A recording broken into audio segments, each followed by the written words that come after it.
Meeting is now in session. Please rise for the invocation. It's not. O God, we pray to administer that which is just in all educational policies, being ever mindful of your guidance, stir us to action with love, wisdom, and understanding. The pledge.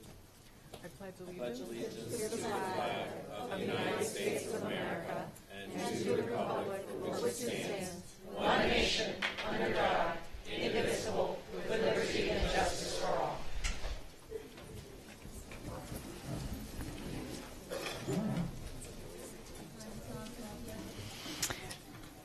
Item 2.03 is approval of the minutes. Do I have a motion to approve the minutes? All those in favor? Minutes are approved. Item 2.04, establish agenda order. The agenda stands as published. Item 2.05 are recognitions. I believe we have two today. My first.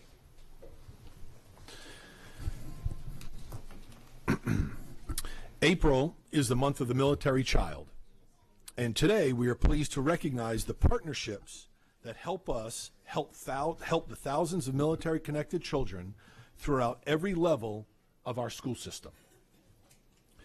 With us today are representatives from Fort Meade and Naval Support Activity Annapolis. Also with us is Severna Park High School student Alex McGrath, recipient of the 2017 Operation Homefront Military Child of the Year Award. They are going to offer brief remarks in a minute, but I'd like to highlight just a few things about our work in this area. First, as we seek to elevate all students and eliminate all gaps, we need to recognize the military-connected children are a unique population with unique needs. They face things other students do not, most notably frequent transitions between schools. We are privileged to work with the school liaisons from both the Army and the Navy as we seek to support these students. For example, Fort Meade partners with us to provide social and emotional support for military-connected students and families through a Department of Defense Education Activity, or DODEA, grant. All 7 AACPS schools on Fort Meade have been adopted by Fort Meade military units as part of the Partners in Education Adopt a School program. Military service members have volunteered more than 300 hours this year alone at Fort Meade schools, mentoring, tutoring, and coaching our students. Naval Support Activity Annapolis has a close working relationship with us. I know the Deputy Superintendent Monique Jackson and Regional Assistant Superintendent Jolynn Davis have both visited there. School administrators in schools that serve families living at Navy housing attend the annual Family Fun Day in August at Navy Support Activities Annapolis to provide families the opportunity to connect with their schools prior to the beginning of the school year. Those are just a few of the things that we're doing to support these students, and we are thrilled to continue our partnerships with the Army and the Navy. With that, I'd like to invite Carol Chibani to come forward first, then our other guests to come forward for remarks, after which we'll take a picture with the board. Welcome, Carol. Good morning. Good morning, Board President Korbelak, Vice President Hummer, board members, and Dr. Arlotto. My name is Carol Chibani, and I am the School Liaison Officer at Naval Support Activity Annapolis. It is my pleasure to be here this morning for this month of the Military Child Recognition and to introduce our military representatives who are here today from both the Army and the Navy. Captain Vince Baker, Commanding Officer, Naval Support Activity Annapolis. Senior Chief Jack Garza, NSA Annapolis.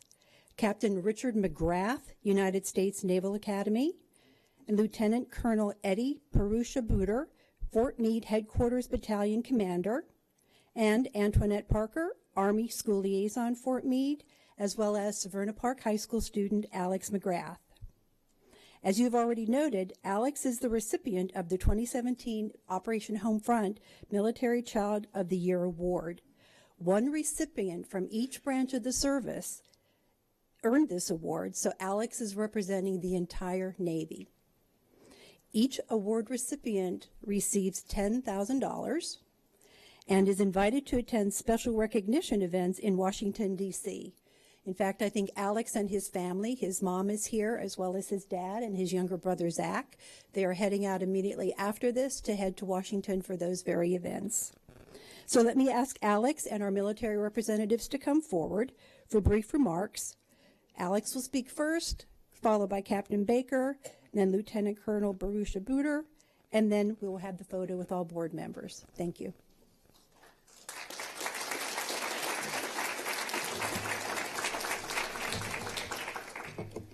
Dr. Arlotto, President Korbelak, members of the school board, my name is Alex McGrath, and I want for you to imagine that you had just lost all of your professional contacts and friends and had been dropped into just a random place in the United States. This is a reality for thousands of military children throughout our country, and it brings with it a lot of unique challenges. What AACPS has risen to meeting those challenges. There have been several people who have supported me, including Ms. Chibani, who has been absolutely instrumental, met with my father actually before we even moved out here to help us get the support that we needed. And at my high school, there have been a multiplicity of individuals who have been extremely helpful, including my assistant principal, Ms. Lindsay Abruzzo, who has been absolutely fantastic and approved my absence to be here, so very important. Dr. Barbara Segnatelli, who instilled in me a lifelong love of government. Mr. Alan Stevenson, who's both a brilliant instructor and an even better fishing buddy. Mr. Louis Schwartz, or as he likes to be known, the Hebrew Hammer, who is just one of the greatest math instructors I've ever known, and I say that with my father actually being a mathematics instructor, so it's no small endorsement. Mr. Garth Whitmer, to who I say up the hammers, down the nails, Mr. Mark Herring, who I say huzzah, and Mr. John Howamy, who has instilled in me a lifelong love of statistics, which I want to pursue in college, and he will have you know that when the p-value is less than the a-value, you must reject the null hypothesis. So with all of that I have so many things to say about so many talented teachers at Severna Park High School is truly a testament to how welcome I was felt. I had moved here in 10th grade, yet it feels like I'd been going there since 9th grade. They really made me feel welcome, and I was actually able to use their support to be chosen after only being in Maryland for a year to represent the state as in the Senate Youth Program. And through their help, I am now faced with the difficult choice of going to Yale or Harvard, so I am very fortunate to them. And the common refrain that you hear as part of a military family is thank you for your service. And one thing that I would like to say to all of AACPS right now is thank you for your support. Thank you.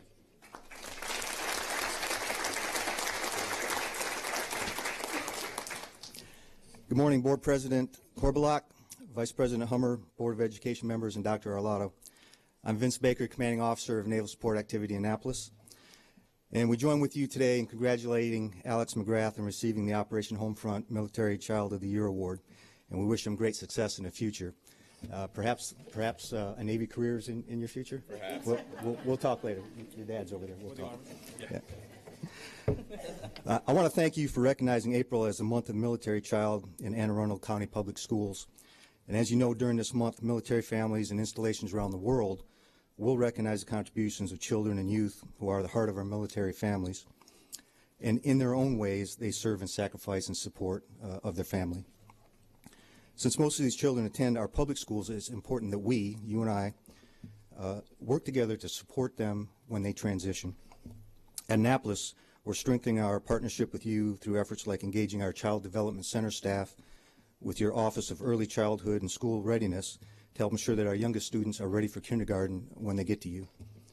We'll also continue to build on a strong connection that we've made, not only with your leadership, but like Deputy Superintendent Monique Jackson, Regional Assistant Superintendent Jolyn Davis, but also with the administrators and staff that work hand in hand with my school liaison to ensure that those transitions go as smoothly as possible. And we look forward to growing this partnership, and we're working on it every single day. On behalf of the greater military community, I'd like to say thank you for your support.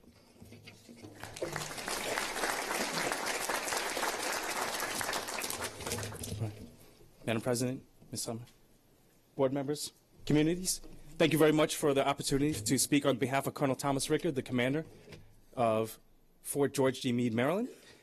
And thank you for this opportunity to address the board this meeting. I wanted to highlight some of the key points. Again, Alex, great job. You have a future in the Army. You know, should you choose, you know.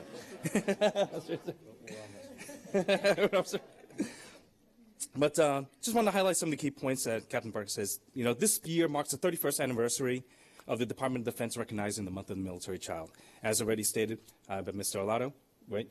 Military families go through some unique challenges. And it's absolutely amazing the support that we receive from educational professionals and Anne Arundel public schools.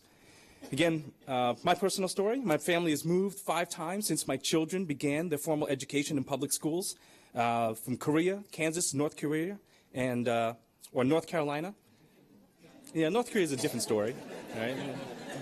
For another hearing, and twice in Virginia.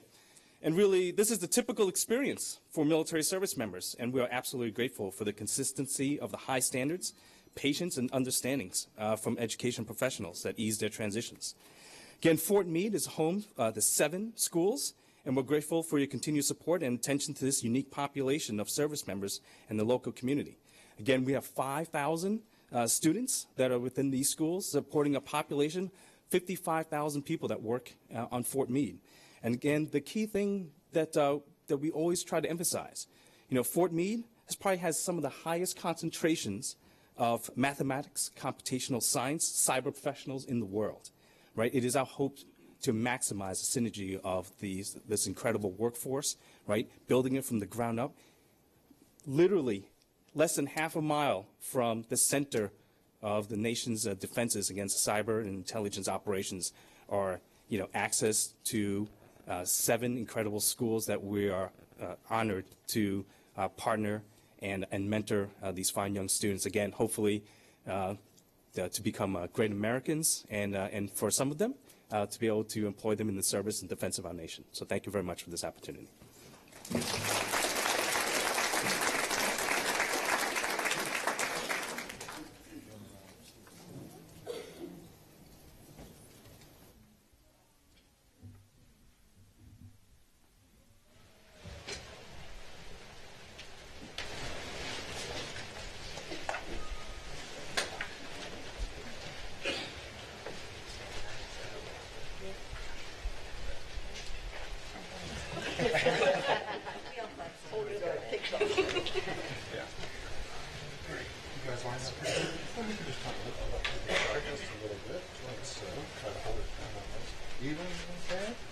All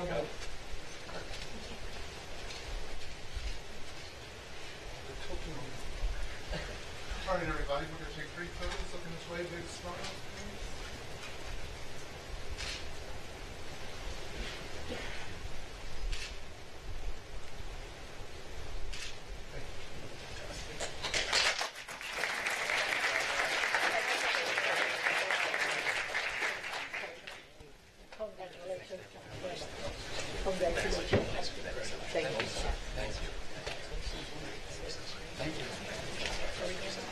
Good job. Congratulations.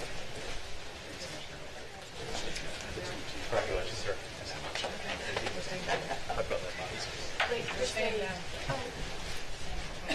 Stand up.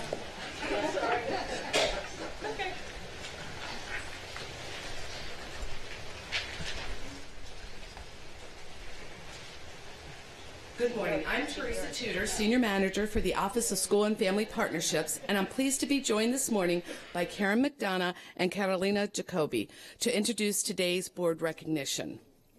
Members of the board and Dr. Arlotto, today we are thrilled to recognize 17 parents who have spent many hours over the last 6 weeks participating in our 7th annual International Parent and Community Leadership Academy.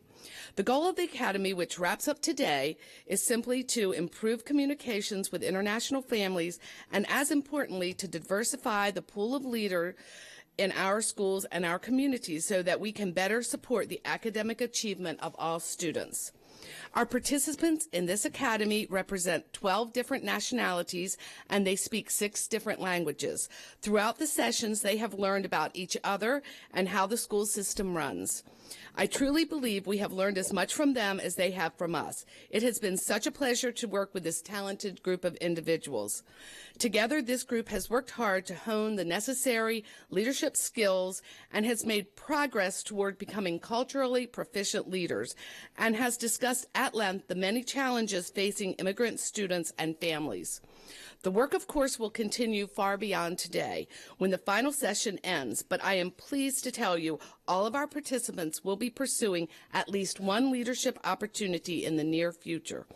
I'd like to say a special thank you to Karen and Carolina for stepping in and facilitating many of the sessions, arranging all the details that go into making the day run smoothly and making sure that everything ran seamlessly, which it did. And now I'd like to ask Karen to come forward and read the names.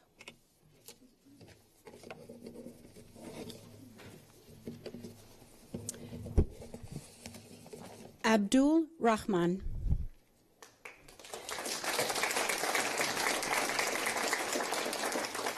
Adela Riaño Mendoza. Angélica Amaya.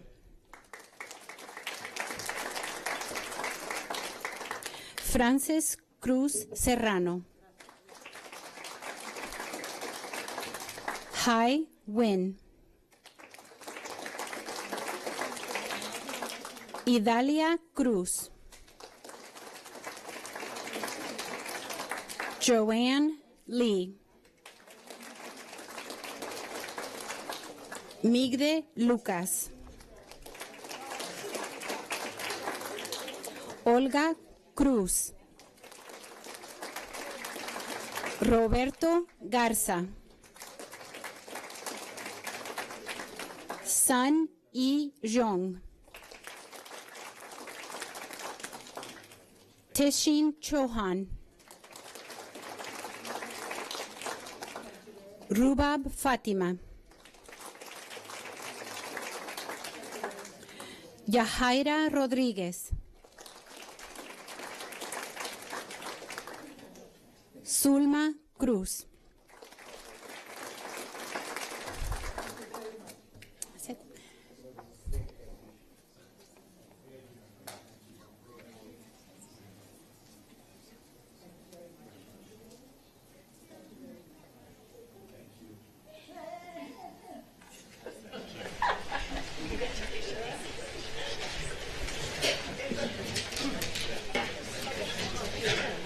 Thank you very much.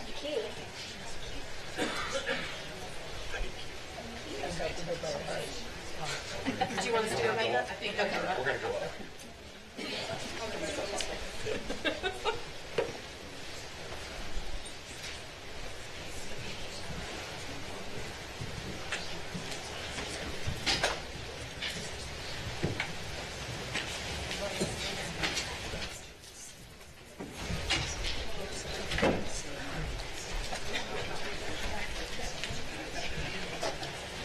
No, para, súbeme aquí un ladito mío. Ese yo lo conozco bien.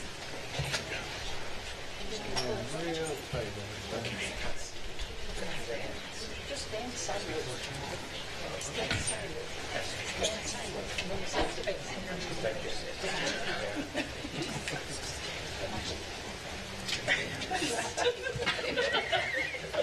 Go in front to your shoulder. Carolina, ¿verdad tú?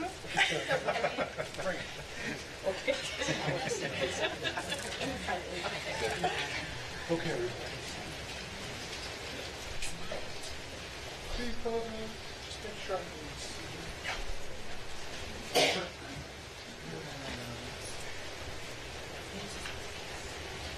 Can our board members keep one step this way, everybody? Great, thank you. Perfect. Okay, everybody looking this way, 3 photos.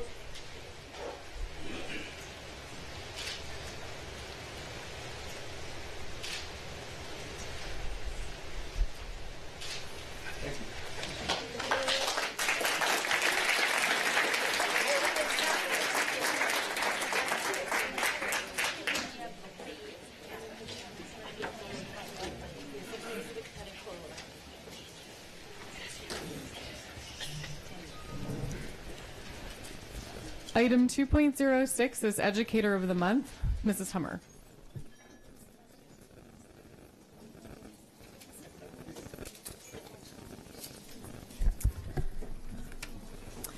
Today we recognize an educator in our school system who has enjoyed a long and varied career.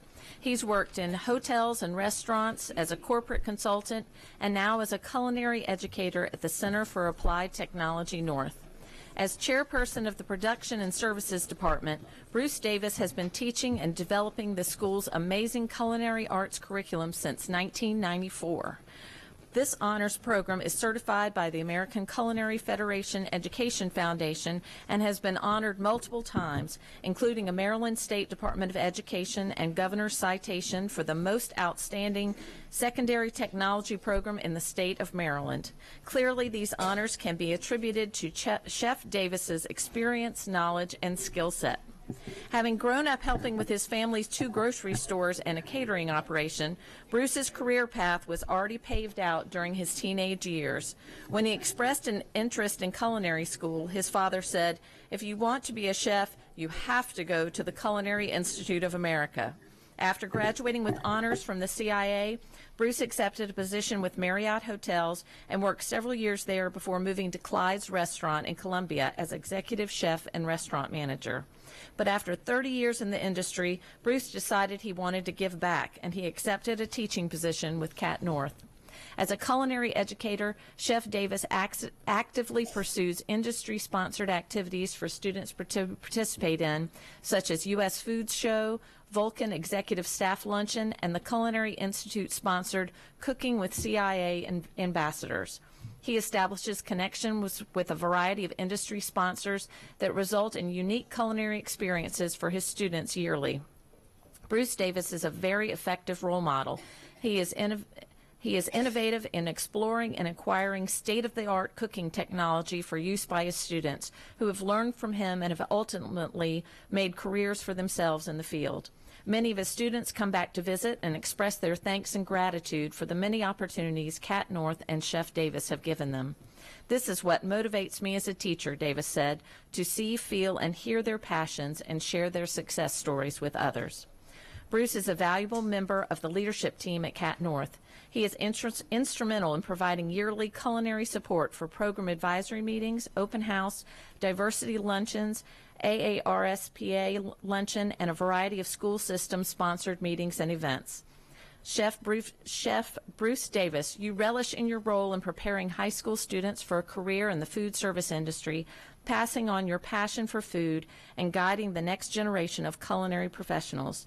And so for these reasons and more, the board honors you as Educator of the Month for April 2017. Congratulations. Come on up front.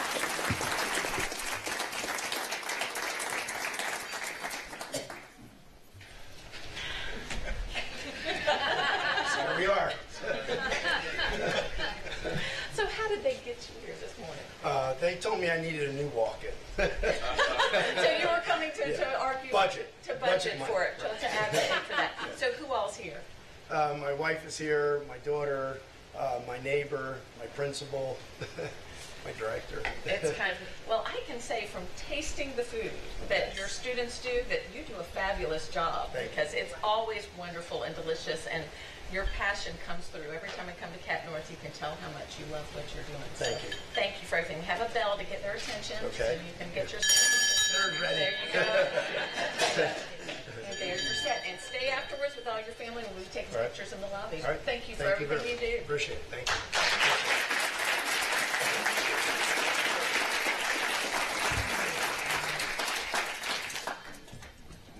Congratulations. Thank you very, very much. Thank you.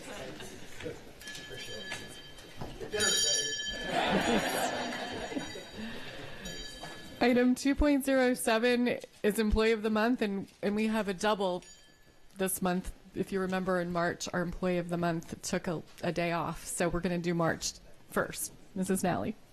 Today, the Board of Education honors a veteran employee of our school system who has been assisting central office staff in various ways for over 30 years. Whether it involves arranging furniture, putting equipment together, performing electrical work, or just making workspaces more efficient and comfortable, Ron Brittingham, Central Facilities Technician, is always there to offer his expertise and guidance. During Ron's tenure with Anne Arundel County Public Schools, the space allocations at central office have changed many times to meet the needs of the school system, and Ron has played a huge role in these changes. He does an excellent job at interpreting diagrams and blueprints and turning the drawings into reality. He holds high standards for himself, and if he is not pleased with the results of his efforts, he'll stay on task until he is satisfied with his own work. If one were to look up the word efficiency in the dictionary, should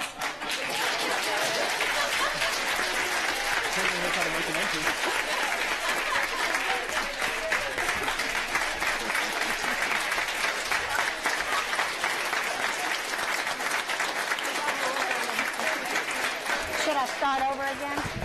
Should I start over again? I should. All right, I'm going to start over again so he can hear all this wonderful.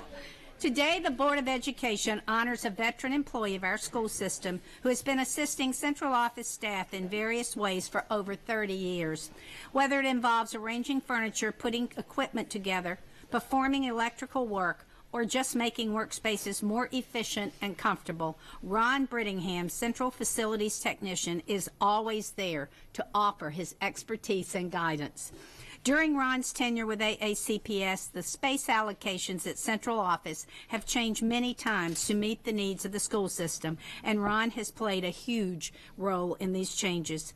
He does an excellent job at interpreting diagrams and blueprints and turning the drawings into reality. He holds high standards for himself, and if he is not pleased with the results of his efforts, he'll stay on task until he is satisfied with his own work.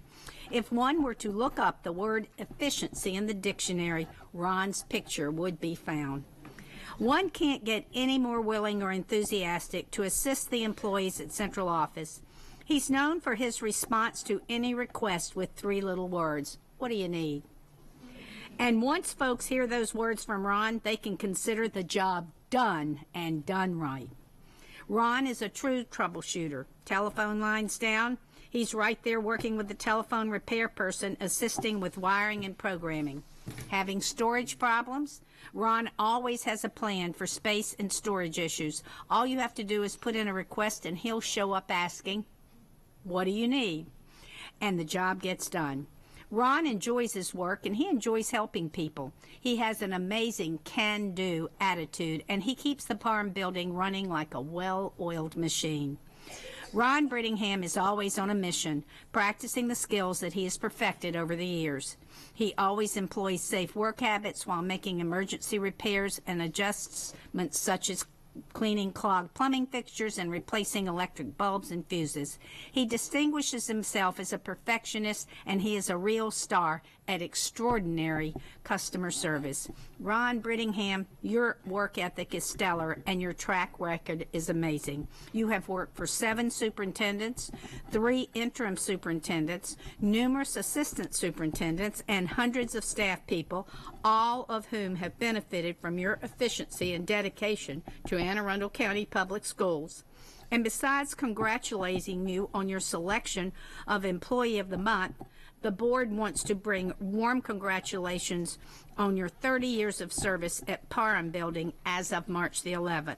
We couldn't think of a more appropriate person to honor as Employee of the Month for March 2017. Congratulations.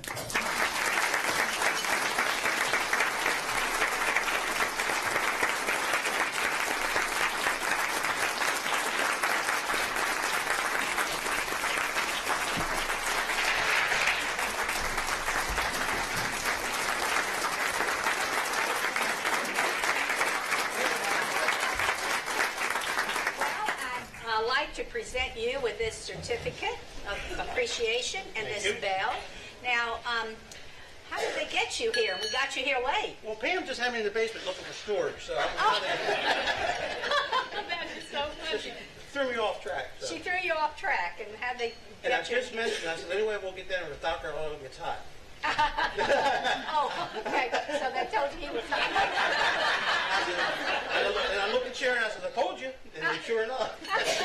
Who all is here for you? My wife, my 2 daughters, and my grandson, and my granddaughter. Oh, great. We'll be taking pictures later. Thank you so much for Thank all you. of your efforts.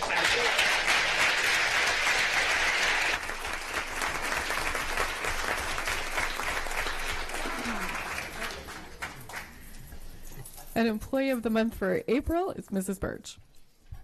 It makes it sound like I'm the Employee of the Month. That would be nice.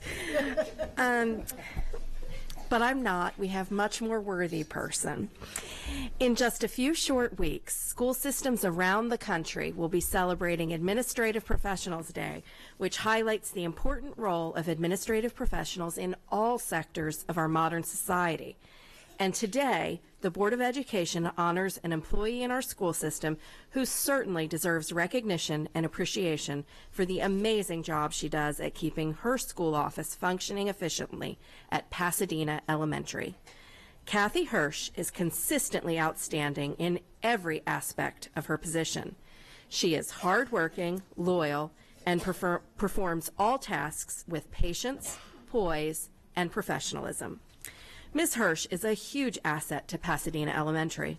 She often goes above and beyond her duties to make sure the main office is running smoothly. She plans ahead, manages time, has excellent communication skills, and takes pride in her work. Always greeting students and visitors with a warm smile and kind words, Kathy brightens up the office like a ray of sunshine. Her polished and winning personality supports the school initiative of Kindness Counts, contributing to a positive school climate. She has an excellent rapport with all those she comes in contact with each day, whether it be a colleague, vendor, parent, or student. Her attitude, tone, and demeanor foster a positive school climate while remaining completely confidential and discreet when dealing with difficult and highly sensitive situations. Kathy Hirsch has a real talent for multitasking, and she has the patience to deal with countless people passing through her workspace each day with frequent interruptions and countless random requests.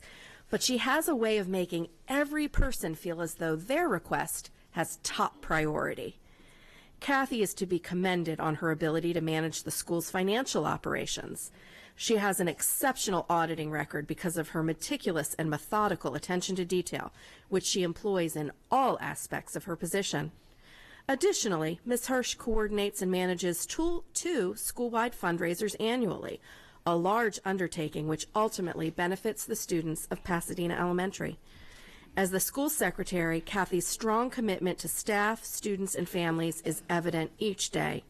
She is a team player, never hesitating to offer assistance, even if it means working beyond her scheduled hours, and she truly supports all aspects of the daily operations of the school. Kathy Hirsch, you are appreciated and admired by everyone at Pasadena Elementary. As the consummate professional, you are always looking for ways to improve the office's efficiency as well as your own professional growth. The value you bring to your school and to your administrators is immeasurable. So for these reasons and more, the Board of Education is honored to recognize you as Employee of the Month for April 2017. Congratulations, and would you please join me up front?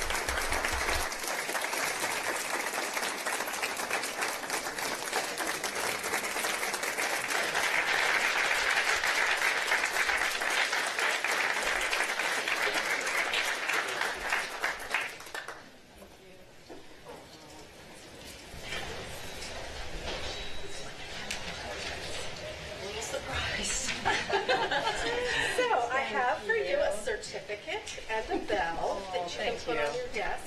Now, Kathy, how did they get you here today? Secretary's meeting.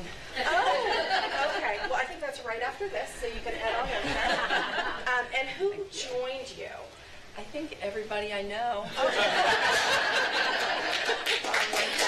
friends, principal, assistant principal, Ari. So thank you all for coming. Wonderful. Well, we're so thankful and grateful for everything that you do for our kids. And I know Molly was pretty excited too this morning. So thank you. Thank you for all that you do. We're so grateful.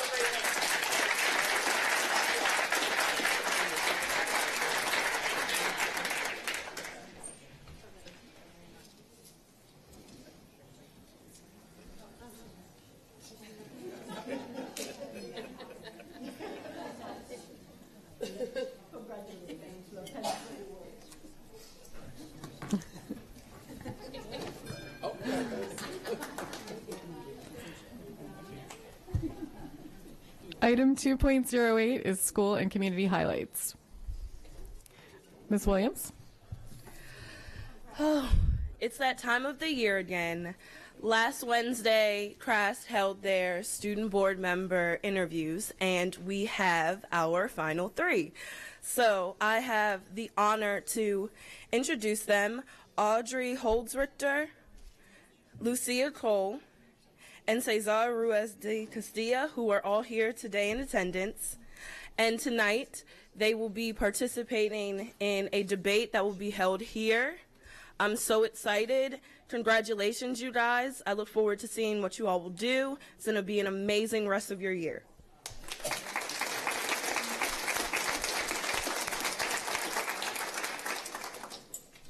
Mrs. Hummer. I've had the pleasure over the past few weeks to visit 5 different schools for 5 different kinds of events, just showcasing all the different things going on. I attended a Meade High School PTA meeting and talked with a great bunch of parents there. I got to experience the amazing musical and dance talent in the county by attending Rock and Roll Revival at Severna Park High School and then West Side Story at Annapolis High School, both of which were stellar. The science fair at Solly Elementary was quite impressive and a vast array of things, and I learned a lot about hovercraft. And then the 4th grade at Monarch Global had an environmental fair, which the kids each picked a different topic about the environment and had different activities, and that was a great showcase for them as well. So I had lots of fun visiting schools this week. And I also, that they've already left, but the International Parent and Community Leadership Academy, I had the pleasure of speaking to them the other day, and they are a very impressive bunch, lots of questions, really wanting to learn, and I look forward to seeing them being leaders in the school system in the years to come. Mrs. Birch? So I know a lot of high schools have been having their musicals the last couple weeks, and I only got to see one. I did get to see West Side Story at Annapolis. It was fabulous. I'm sorry I didn't get to go to every high school's musical over the last couple weeks, but you know, what a great way for not a lot of money to see a wonderful artistic production. I highly recommend that every spring you just hop from high school to high school. I'd echo that too. West Side Story is really powerful, and I was glad I had the chance to go. And we also, many of us had the chance to go to our National School Board Association conference and learn from amazing people about all kinds of things going on around the country that we can, ideas that we can bring back. And our own Carol Ann McCurdy helped Dr. Arlato and I look pretty good doing a presentation on the marketing and branding of AACPS. So she was fabulous. And the session was attended by probably like 200 people. It was very well attended. And while we were traveling around to sessions, our wonderful Maria Sasso got herself appointed as the Northeast District Director of the National Hispanic Council, which is a part of the National School Board Association. So she's moving up big time into the National League for the School Board Association. We're really proud of her. Ms. Sasso. Really, it's an honor to be able to represent the Hispanic community. But most of all, when I took the position, is because in the Northeast region, there has not been reports of what is really happening with the Hispanic population. And I thought there is a very large award that is given by the National Education NSBA. And I thought it would be quite an honor if our group, AACPS, during the course of this year, we could basically bombard the National with everything that we are doing, and we could basically get an award, you know, for what we are doing for the Hispanic community, for the minority communities, and really put us in the spotlight, because we really are a great public school system here. Another thing, I sit also on the board for the Maryland Hall, which is basically, the building is part of our building here, the school system. And one of the things that is really outstanding, talking about, you know, presentation, theater's presentation, is I really would like everybody to really look at their schedules, because they really have outstanding performances. I attended the Madame Butterfly, and for all of us that are in the 60s and 70s, they had the Temptations group, which was really outstanding. I mean, it just rocked. That theater rocked. Okay? And I also had the pleasure of attending their rock and roll festival at Severna Park. Thank you. Item 2.09 is the CAC report. No report today. Item 2.10 is the PIAC report, and I also believe we don't have a report today. And 2.11 is the PTA report.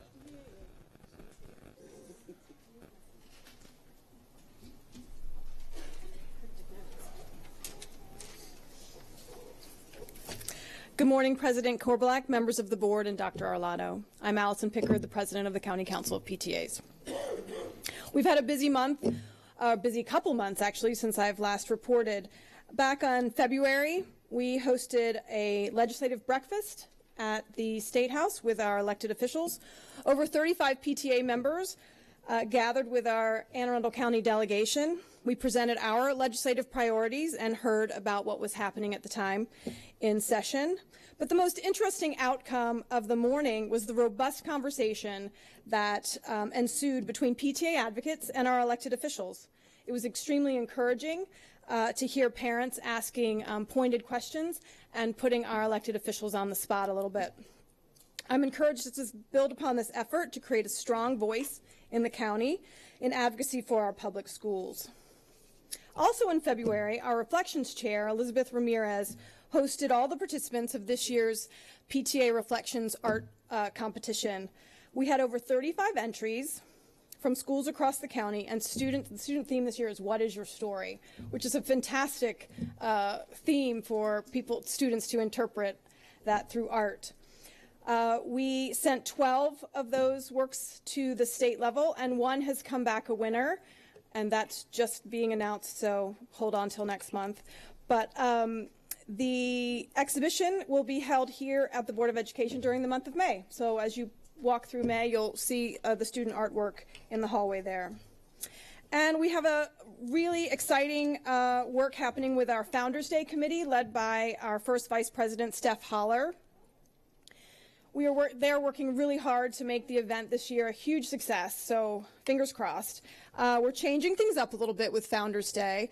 For those of you who are new to the board, the PTA honors both the founding members of PTA, which date back all the way to 1897 with the National Congress of Mothers, maybe the first Women's March on Washington.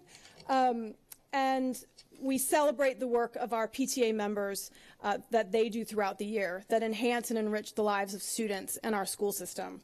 This year we'll be honoring PTA President of the Year, PTA Advocate of the Year, and PTA Volunteer of the Year. I'm really pleased that as of right now we have over 35 schools coming, and we're closing in on 200 attendees, and we'll have a silent auction, so bring your credit cards and your checkbooks. The silent auction funds our scholarships that we give out 2 scholarships, and I'll be announcing those award winners next month.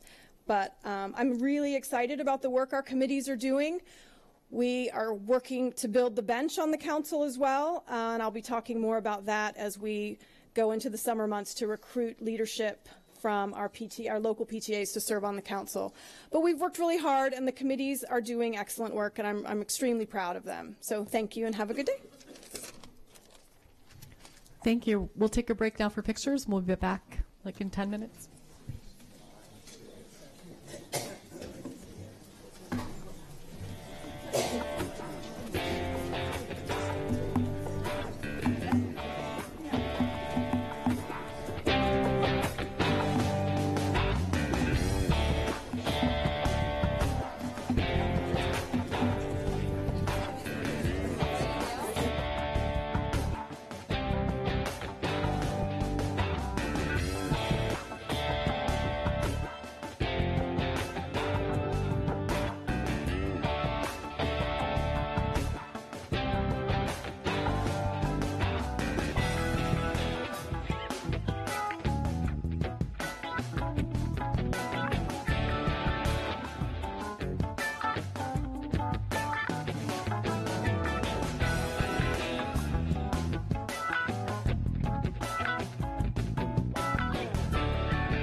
no, please go with me, then I go, otherwise, most of the time, what I certify is if they bring me a document.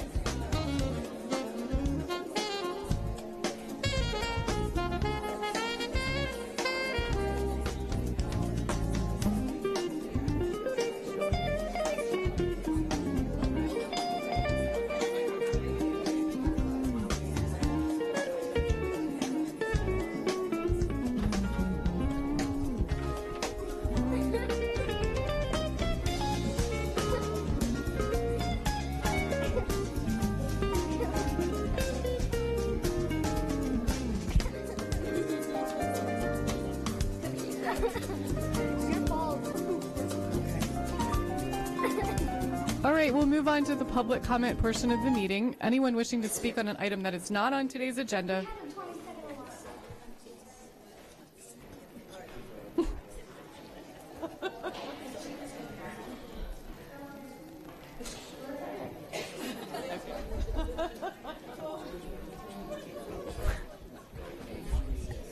We good? Okay. Anyone wishing to speak on an item not on today's agenda may offer testimony during this portion of the meeting.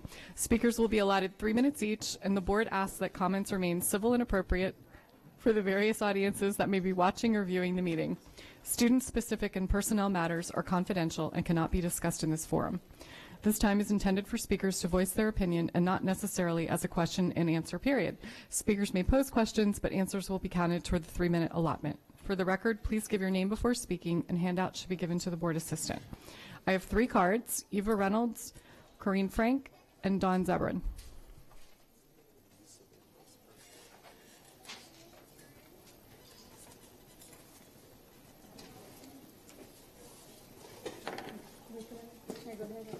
Okay. I'm so glad. Good morning, everybody. Nice to see the board again. Dr. Arlotto. What a nice morning to be here. It was so nice to see.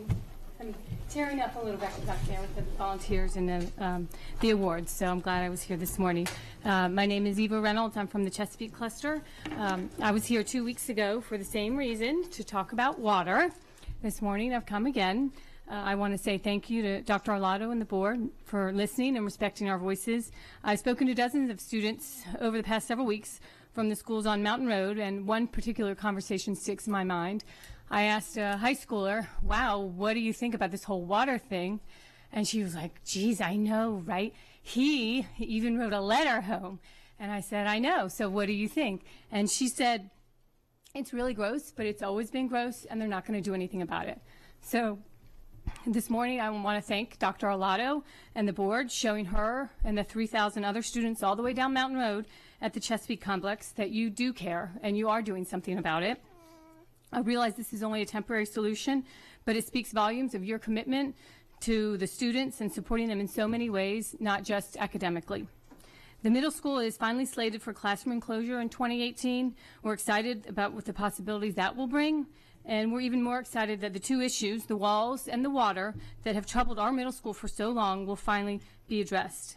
It gives us hope that one day in the future we'll reach to the top of the capital budget and maybe get a new complex down Mountain Road for our Chesapeake cluster. Again, thank you for the promise and for the pledge of water stations at our schools before the end of April. We're so anxious to share that photograph and not the brown water photograph with our community. Thank you to the efforts of so many of the facilities people that have invested countless hours at all the schools in the past several weeks to help us get where we are today. I'm happy to be here. If I may approach Dr. Arlotto, I don't know if you know Spirit Stick. They're very popular in elementary school. The kids collect these. I'd like to give you a golden paw just as a memento, and thank you so much for your dedication and your work. Thank you.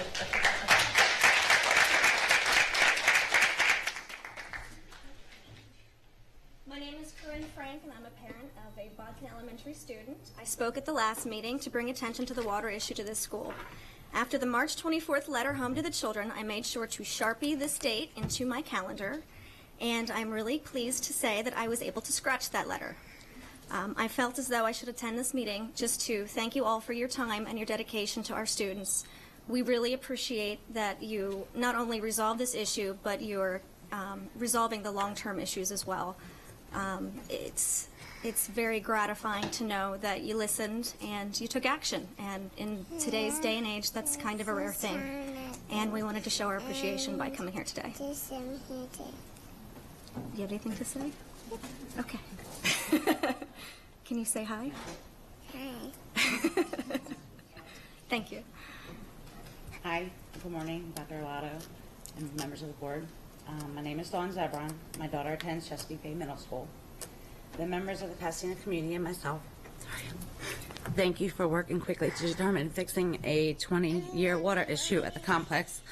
It's going to take time and agreeing to provide bottled water coolers temporarily until clean, palatable water runs consistently at the school. Your recognition and commitment to our students and staff having access to clean, palatable water to drink is a great first step in raising our school's climate up to par with the schools in our area. During our last meeting, Dr. Arlotto mentioned just learning about the number of Anne Arundel County schools on well water and about the specific issue at the Chesapeake complex. I am finishing up year 2 with knowing about the condition of our water, but I have learned a lot more about the history of the well water in the last month, and some of it is a little disturbing. I understand completely your decision for water coolers in our schools is a temporary one. As you go about determining root causes with the well water and the final solution to fix the problem, I'd like to ask that you also ensure its safety and go beyond the standard testing currently being done at the schools. Specifically, I'm asking for you to complete testing of radioactive contaminants. In the 1990s, these contaminants were found in the school's well water and the residents in the surrounding area. To this day, Anne Arundel County Health Department strongly encourages residents to have annual testing of their wells for these contaminants. As of February 2016, results of testing show 2 of every 3 wells exceed the drinking water standard for radium.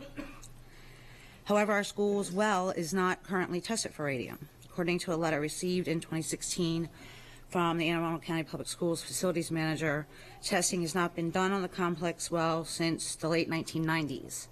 And no further testing was planned. Many long-term residents of the Pasadena area remember the radium crisis in the wells from the 1990s. Those I have spoke with had admitted that they don't drink their water because the radium is still found in their well. For peace of mind for all our parents and families at our schools, we would like for the well water at the school to be tested thoroughly for all these contaminants, not just what is currently being tested for. Thank you again for putting the health and wellness of our students and staff first, and thank you for your time.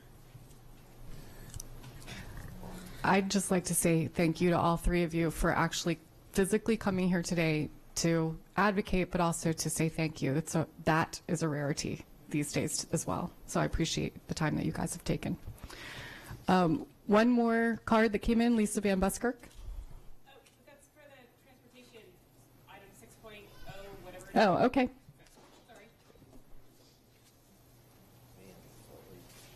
Stacey?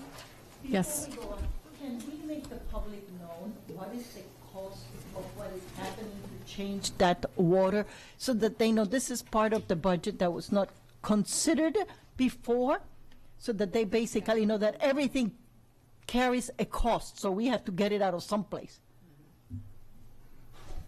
Yes, ma'am. So we've got some estimated costs, and there are several parts to this, as the board is well aware. The first is putting the bottled water in. Now, when we say bottle, I'm not talking about bottles of water. We'll be putting in water coolers in each of the 3 schools. The middle school has some now currently that the school and PTA are paying for, and then we'll be adding to those as well as putting some in the high school and the elementary school. Right now, the estimated cost is about $5,000 a month to do that. That's not something we budgeted for, and we'll work within our budget limitations to make that work. There'll be some longer-term solutions in replacing some pipes, again, as this board is well aware, and that work over several years, and the cost to the middle school, the elementary, and the high school is going to be well over $2 million to do that pipe work. Thank you. Thank you. The next item on the agenda are consent items. Do I have a motion to bundle and move items 4.01 through 4.16 So from moved. information to action? All those in favor? We now have an action item. Dr. Arlotto, your recommendation. Yes, ma'am, I recommend items, contracts, and items 4.01 through 4.16 to the board for approval. Are there any board questions or comments? Is there any public comment? All those in favor? Aye. Motion passes 800. Item 5.01 is administrative personnel appointments. We do not have any today.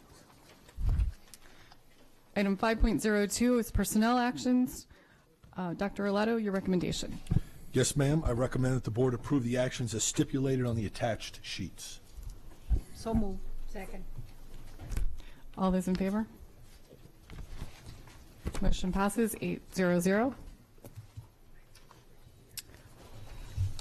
The next two items are policies on second reading. The first is item 5.03, an information item. This is the wellness policy AE, and we had 34 comments. Yes, we did. We had 34 comments. The vast majority of them related to the water concerns at the Chesapeake complex, and I think as we've discussed today, that's being addressed. A few comments had to do with school start times, and one discussed the importance of recess. I did have a question about the recess. I saw that comment. I guess the question the person had, like, where does recess fit in the wellness policy? So we have a reference to physical activity in our wellness policy, and I don't know if Christiana or Jody would like to elaborate on that. Sure. We recognize recess as a physical activity, and we are sort of all-encompassing under that physical activity, so we don't necessarily call out all of the different things that we do to recognize movement. You know, I believe Anne Arundel County really does support movement throughout the school day, so we've decided to kind of, we feel as though it falls under that physical activity section. Okay, thank you. So this comes back on the 19th? Yes, correct. Thank you. Thanks. Item 5.04 is also an information item, the Executive Assistant to the Board of Education Policy BBD second reading, and there were no public comments. Correct. So that will be back on the 19th as well? Yes, correct. All righty. Thank you. Item 5.05 is also an information item, items of legislation. Yes, do we have any highlights for today? Oh, yes, lots to talk about. Forgot to introduce myself the first time, so for the record, Jeanette Ortiz, Legislative and Policy Counsel. Good morning. So we are in the home stretch of the legislative session of the Maryland General Assembly. They adjourn at midnight on Monday, April 10th, so I think I'll have a long day ahead of me next Monday, but I wanted to just discuss some key items of legislation to update you. The first set of bills are House Bill 174 and Senate Bill 710, titled Education, Children with Disabilities, Individualized Education Program Process, Parental Consent.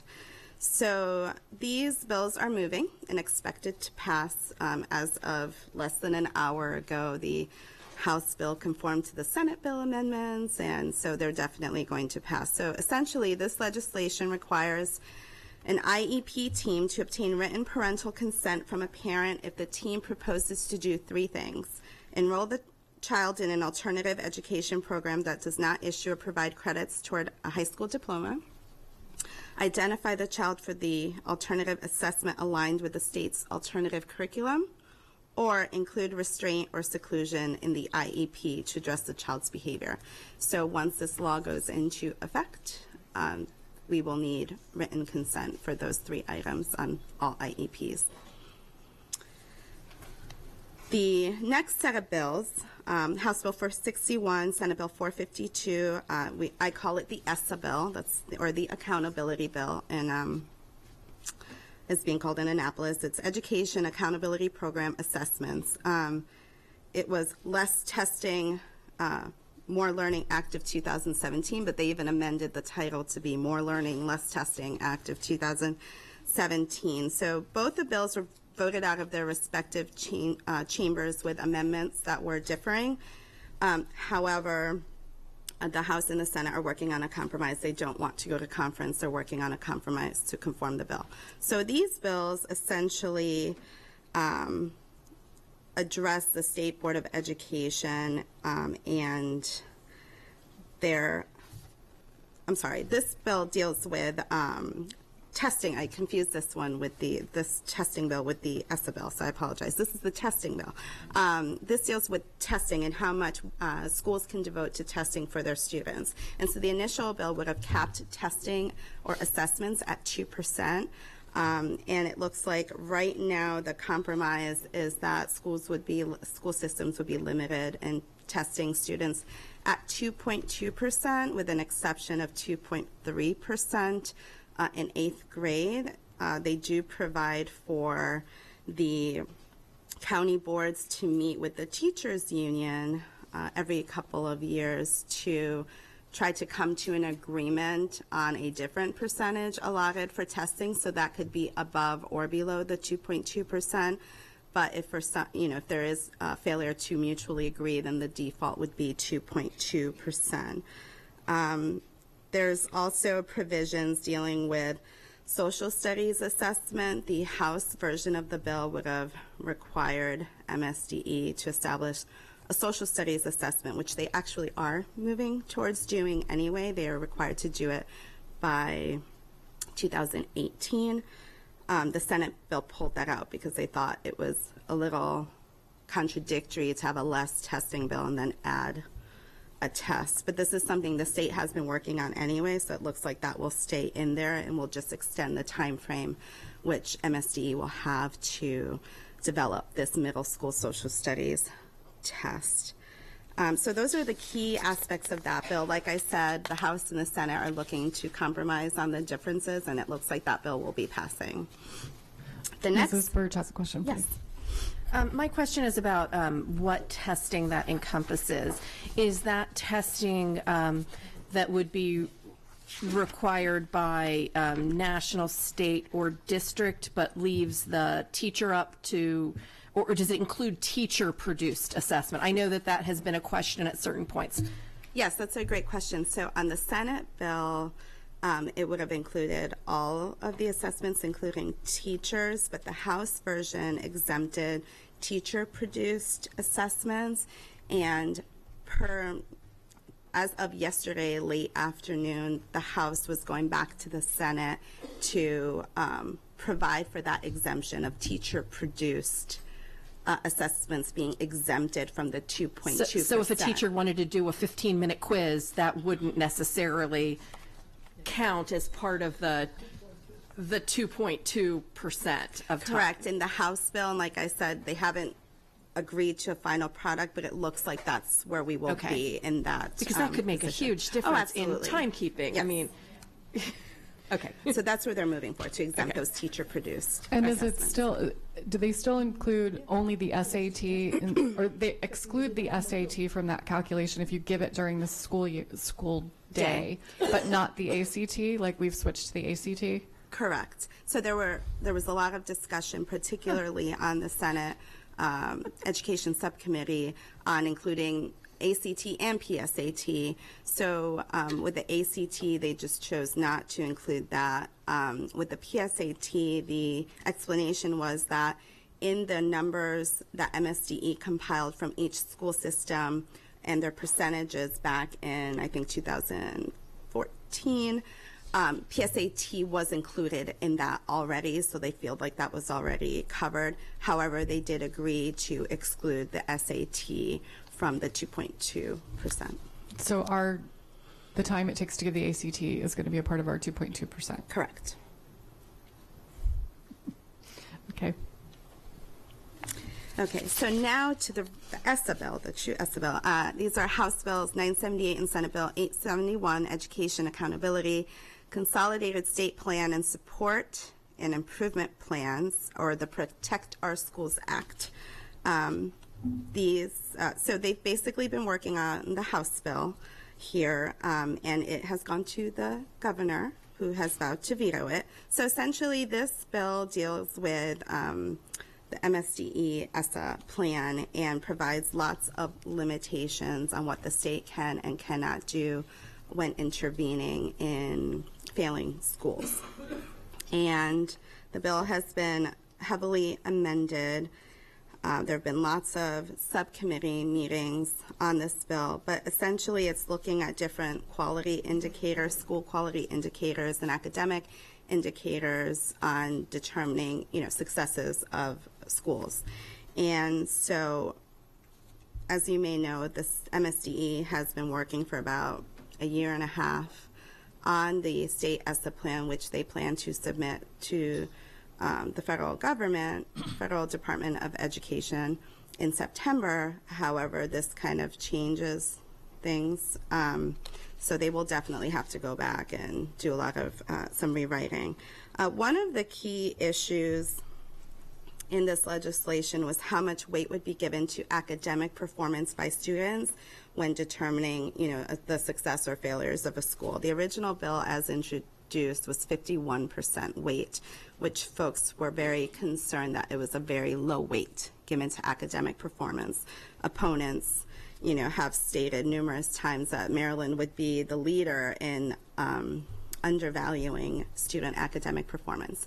So that was increased to 65%, which folks believe was in the right direction. But essentially, this bill prohibits the state board from, for example, establishing a charter school to address maybe a failing school without a local board consent, whereas right now they could possibly be able to do that depending on the ESSA plan. So they made it clear that the state board could not intervene in a failing school, close it down, and open up a new school without a local county board authorization and approval, and they cannot create a charter school without local county board approval. And then there are also several things that MSD must, collect data and provide lots of information online. So there's a lot of information, on this bill that I will certainly have for you, the final version of however it comes out after session. But as I mentioned previously, the governor feels like the legislature is stepping on the toes of the state board and MSDE and his authority as governor. And the bill has been voted out along partisan lines primarily. It has gone to the governor's desk. He has just a couple days to veto it, and he said he will. But the leadership is ready to override the veto, and it looks at this point that they have the votes to override the veto. So this will likely be law. The last bill I wanted to touch base with, even though we took no position on this bill, was the Anne Arundel County Board of Education. So as of this morning, there's a lot going on with House Bill 716, which was Delegate Pam Vital's bill. As you know, there were 3 different bills introduced this session, and ultimately we're down to one, which is Delegate Vital's bill that has been amended. But essentially we would have a fully elected school board. And the House voted the bill out, and there were just questions as to whether the Senate would move on the bill. The Senate, the Anne Arundel County senators did vote favorably on the bill, and the Senate committee voted favorably on the bill, like as of today. So it will be on second reading either later today or tomorrow. So essentially, as amended, this bill restructures the Board of Education from a 9-member appointed board to an 8-member elected board. 8-member board, 7 members elected, and 1 student member. There were some amendments that would increase the compensation to the elected school board members, and also increase the scholarship for the student board member.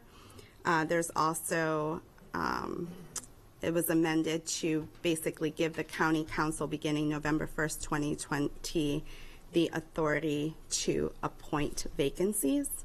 So currently we have our nominating commission, which nominates, and it would go to the governor, and the governor would make the final appointment. Under this bill, another key amendment is that nominating commission becomes an appointment commission. So the governor is taken out.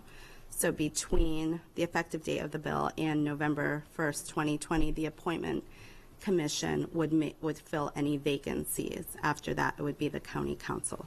So the first election, and it's been staggered, the elections by councilmanic district, would occur in 2018. Yeah, for the first, correct. Mr. Gilliland? Thank you, Madam President. I just have a couple of questions that I wanted to seek your clarity on. But first, I just want to say thank you to you. I think you've done an awesome job coming in here, I think 1 month before the start of session in a new position, and guns a-blazing. So thank you. So thank you for all that you've done to help us over this past session. Thank you. My questions stem from some of the staggering elections, as well as some of the terms of current board members, myself included, that seem to overlap a bit, and I wanted to get clarity on that. And I guess I'll just pose this in a couple of different scenarios, sure, if that's okay. Yes. One is, I live in the 5th Councilmanic District, but I also live in the 31st Legislative District, which I currently represent on the board. And in a scenario one, if I were to not run for the 5th Council District seat, would I remain on the board beyond the election next year to finish my term in what's now December of 2020?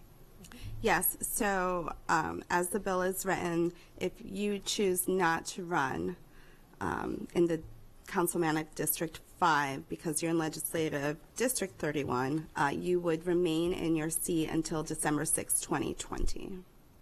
And then in a second scenario, if I were to run for the seat in Council 5 and lose, would I then remain on the board to fill out the District 31 seat? So I've looked into that, and I've asked, trying to kind of, clarify how this affects our current board. So based on my read and my initial conversation with legislative staff, it appears that you would be able, if you ran and lost, you would still be able to retain your seat until the December 6, 2020 date. But they're just I've asked legislative staff just to confirm. She wanted to confirm with someone who's done, election law a little bit longer than she has. But it appears that, yes, you would be able to retain your seat. There's nothing in the current bill that prohibits that. They wouldn't want someone running for 2 different seats, for example. And then third, for the trifecta, I guess, if I were to run next year for Council 5 and win, would the county council replace the vacancy, or would it be the Next Generation Commission? So it's the appointment commission currently would appoint until November 1st, 2020. Okay. Then my actually 2 more questions then. One is, at least reading the bill, there's a bunch of mention or a bunch of discussion in the thick bill about the general election next year. But I wanted to seek clarity on whether our election process would mirror what we currently have, that's the retention election, that's just general election only, where we would appear on the ballot, or would we mirror something similar to the Anne Arundel County Circuit Court judicial election, where some top vote getters in the primary then are forwarded onto the general election? So in my read of the bill and my conversations with staff, it would mirror the circuit court judges. So there would be, so the confusion is that on page 5 of the bill, there is a reference, the new language discusses general election, but it's talking about the elected school board member. And so the reason why it says general election is because the school board member would technically be elected in the general election, not in the primary. However, it does reference the election article, and in the election article, specifically section 8-804, it talks about primaries for elected school boards. So typically what would happen is the 2 top vote getters in the primary would move on then for the general for that district. And then last question that sort of circles back, and I know a few of us are impacted, even some this year. The statute, assuming this moves to the floor, it's going to pass more than likely. Governor signs this into law. Is there any formal update needed to the commissions that exist for this board, or does the statute override the existing commission and we would just serve out the terms that are stipulated in the code then? So the way the bill was drafted was, once the bill takes effect, the effective date of the bill, we would have an appointment commission. So again, no nominating commission, takes the governor out of the process in regards to vacancies. It also extends the terms of board members who have expiring terms in 2017 and in 2018 before the election. So it extends the terms until those new elected board members would take office in 2018. Welcome. Any other questions? So can I do want to say, and Ms. Gillen, I appreciate you sending your questions in advance so that Jeanette could do some of the legwork to get some answers to those. But I do want to remind the board and the public that the board has taken no formal position on this, and we never have when it comes to an elected or appointed board. And also the answers to your questions, very good questions, and a number of your colleagues have similar questions about how the transition will work. These are our interpretations of a law that is yet to be signed, and eventually there will probably be an AG opinion that is going to have to dictate how the transition will work. And so while Jeanette has answered to the best of her ability in conversations with staff, that is yet to be signed, and I want there to be a disclaimer that we are not the authority on this, for the public and you to know that we may very well have to go to an AG to interpret the language, or the legislative staff of our legislatures to help interpret it for us so that we can then move forward. Yes. Definitely not an election law expert. And I appreciate that. One thing I would just ask is if again, assuming the governor signs this, then there's some aftermath, of course. If we could just have an update on that, because I also believe it's not just for us per se, but the public as a whole, where there may be a number of questions that people want to know what's next, what happens first, what happens second, and so forth. Beyond the transition, I just think, this, whether it's people in the crowd or YouTube or whatever it may be, I think sometimes this is a better, but I think, people get more news here sometimes than from the newspaper. So, thank you. Mrs. Birch. One thing we had taken a position on, not any particular bill or whether or not there should be an elected or appointed board, was that we did think that terms should be staggered so that there was some continuity of board membership, and unfortunately this bill does not do that. Four members would be elected in 2018 for 6-year terms. 3 members would be elected in 2020 for 4-year terms, and then in 2024, everyone would continue to be elected for 4-year terms after that and come on at the same time. So once 2024 comes, you have the very real possibility of a student board member who comes on July 1st of being the senior board member of the Anne Arundel County Board of Education. Correct. Just want to point that out to everyone. I think our students are wonderful. I don't know that they have the ability to be the most experienced board member of the Anne Arundel County Board of Education. I think that is a real flaw in this bill. I have pointed it out to many members of our delegation. They have not listened. I personally am going to advocate for an amendment to this bill next year to change it to staggered terms so that the 2018 election is for 4-year terms and not 6-year terms, because there are no other boards of education in the state of Maryland who are all elected at the same time. Everyone is on staggered terms.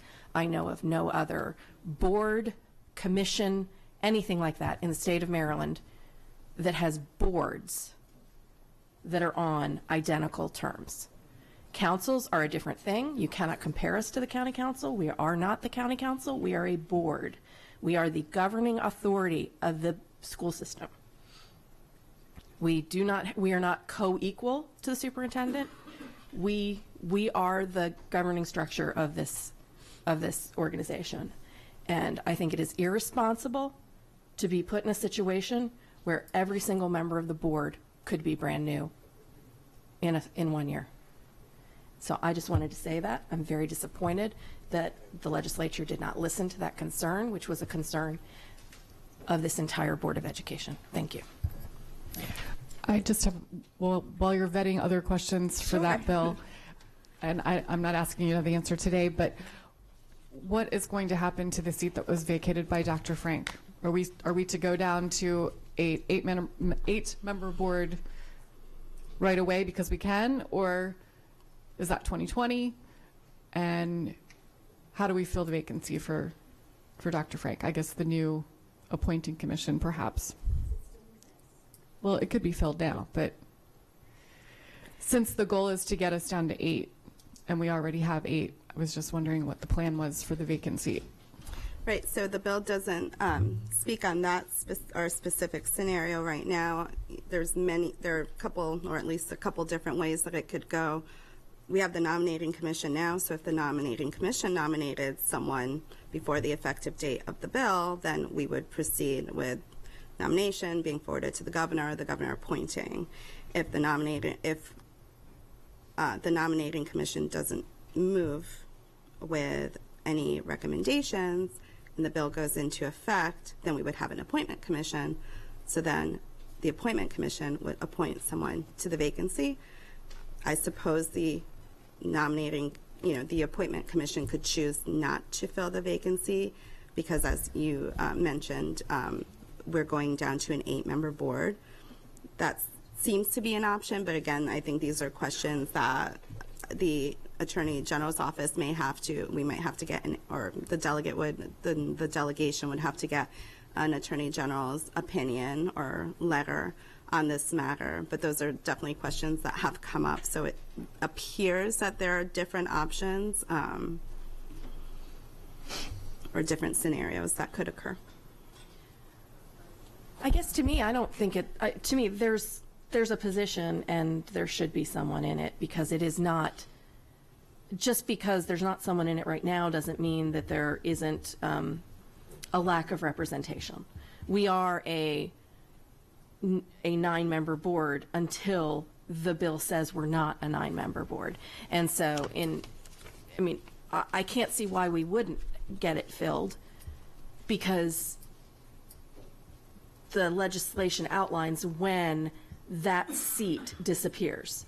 So until that seat disappears, there should be someone in it. All right. Are those the updates? Yep, those are my Okay. updates, unless you have any other questions for me. No, 2 weeks we'll have the whole big picture. Oh, yes, for all and I of will those. have lots of updates. Yes, you will. Yes. Okay. Thank you. Thank you. The next item on the agenda is 5.06, Rivera Beach Elementary School Kindergarten, Pre-Kindergarten Edition Schematic Design. This is an information to action item. Do I have a motion to move this from information to action? Second. All those in favor? We now have an action item. Dr. Arlato, your recommendation. Yes, ma'am. I recommend approval of the Rivera Beach Elementary School Pre-K and Kindergarten Edition Schematic Design and Design Development. So move. Do we have any board questions? Mrs. Hummer? What's the timeline on this of when this would be done? We are in the process of doing the schematic design now, and we don't have funding for this until the FY18 budget comes through, so we are Planning for bidding hopefully over the winter. Over the winter? Okay. as long as funding is. If we get funding, right. Depending on funding. How many kindergarten editions do we have besides the ones that are up today? How many are left? We have 6 remaining in the CIP and 16 that are not in the CIP. So still a ways And to we've go. completed 57. Okay. Any public comment on this item? All those in favor? Motion passes 800. Then we have the Maryland City Elementary School Kindergarten Edition Education Specification. This is item 5.07, an information to action item. Do I have a motion to move this from information to action? So moved. All those in favor? We now have an action item. Dr. Arlato, your recommendation. Yes, ma'am. I recommend approval of the Maryland City Elementary School Kindergarten Edition Educational Specification. Do I have a motion? Second. Is there any public comment? All those in favor? Motion passes 800. Item 5.08, Southgate Elementary School Classroom Edition Educational Specification. This is an information to action item. Do I have a motion to move this from information to action? So move. All those in favor? We now have an action item. Dr. Arlato, your recommendation. Yes, ma'am. I recommend approval of Southgate Elementary School Classroom Edition Educational Specification. So moved. Second. Is there any public comment on that item? All those in favor? Motion passes 800. Item 5.09, Chesapeake Bay Middle School Open Space Classroom Enclosure Educational Specification. This is an information to action item. Do I have a motion to move this from information to action? All those in favor? We now have an action item. Dr. Arlato, your recommendation. Yes, ma'am. I recommend approval of Chesapeake Bay Middle School Open Space Classroom Enclosure Educational Specification. So moved. Mrs. Hummer? Is the entirety of Chesapeake Bay Middle open classroom? So are we enclosing everything, or are there sections of it that are already enclosed? It is entirely open space, and I apologize I didn't introduce myself before. Lisa Seaman Crawford, Director of Facilities. And Larry Aldridge, Supervisor of Planning, Design, and Construction. So, but the whole thing is open? So Correct. It'll be enclosed. Okay. Thank you. Just curious. I just want to say it's not often we do a construction project that decreases the state rated capacity of a building. I noticed that too. Not that it's a problem here, because we're still well under, our for utilization, but it's just kind of an odd thing. But I guess hallways and Correct. They take up space. Yes, they do. And Because it right now, reduces I know, classrooms. the last time I was there, a lot of kids walked through a classroom to get to another classroom, and they won't be able to do that anymore. Thank goodness. Mrs. Hummer? And just to add on that, so we will still, I know this is one school that we sometimes use as overflow when other schools are being renovated or replaced or something, but we'll still, even with this renovation, we'll still have room there. Yes. That we can use this as an overflow school. Any public comment on this item? All those in favor? Motion passes 800. And I do want to add, this is our last open space project except for the CIP. Yay. It'll be time for it to come back in vogue and do it all over again. No. Item 5.10 is new course approvals, also an information to action item. Do I have a motion to move this from information to action? All those in favor? We now have an action item. Dr. Arlato, your recommendation. Yes, ma'am. I recommend approval of these courses beginning in the 2017-2018 school year. So moved. Welcome. Mrs. Hummer. I always love when y'all add new classes because they always sound so great, and I always want to go back to high school and take them. So a couple of questions. The Earth and Planetary Systems, I saw it specifically, it's being submitted. Would this just be for the STEM programs, or would this be something offered all over? Great question. For the record, my name is Skip Lee. I'm the Director of Curriculum. I'm going to let Tina Gilmeister address that issue. Good morning, Tina Gilmeister, STEM Coordinator. This course will be offered at North County High School next year, and it will be offered for STEM and comprehensive liberal arts students as well. Okay. And is there any plan to perhaps offer it at other places?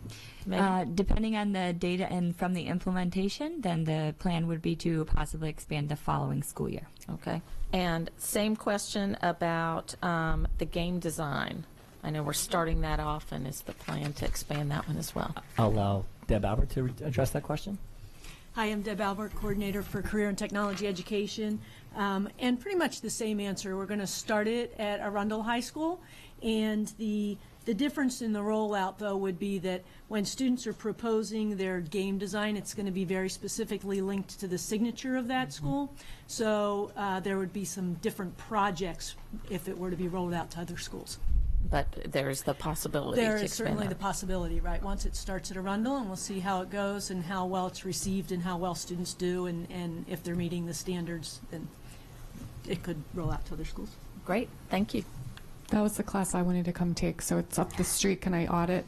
Absolutely. Okay. Mrs. Burge? So I actually have a question about the other Arundel class, the Global Community Citizenship class. Do you have an introductory signature class now? Is this just a different one? I mean, how do you introduce your students to the signature program now? So in the past, we've introduced our students to signature through overlays during the 9th grade year. So this is really going to be our opportunity to do that now for 9th graders in a more formalized course. Okay. Thank you. Yes. If you would, because this is, and for the board, this is an amazing group of educators in front of you. Would you all introduce yourselves across the board so our board knows exactly who you are? Tina Gilmeister, Coordinator of STEM Programs for the district. Gina Davenport, Principal of Arundel High School. Deb Albert, Coordinator of Career and Technology Education and Computer Science. Mark McAlpin, Assistant Principal at Monarch Global Academy. Mrs. Summer? Mark, we didn't ask you any questions. It's not that we're not interested in your class, I promise. That's okay. That's okay. We didn't want you to feel left out up there. That's perfect. Glad to be here. But your class sounds great, too. Thank you. Is there any public comment on this item? All those in favor? Motion passes 800. Did you want to share something? If you don't mind, Ms. Kopak, Dr. Arlotto, just members of the board, I just wanted to let you know we're in a very exciting time right now in our school system under Dr. McMahon and Ms. Batten's support. We've extended the opportunity for future course development out at a greater pace than we've done in the past. In fact, I have a meeting right after spring break meeting with some students who are interested in posing a course, and next day board meeting will have additional courses coming before you for consideration. So we're in a really wonderful time right now. I just want to let you know that that's what's happening in the grading and transcript and curriculum and instruction office. Thank you. Thank you. Item 5.11 is the 2017-18 board meeting calendar. This is an action item. Mrs. Hummer? Your recommendation. The board recommends approval of the 2017-2018 Board of Education meeting calendar. So moved. Second? Oh, she seconded it. You moved Yes, I moved it. Oh. Okay. Is there any board questions or comments? Is there any public comment? All those in favor? Motion passes 800. Now we're on to review items. Item 6.01, whole school, whole community, whole child, expanding the coordinated school health model. And this is a presentation.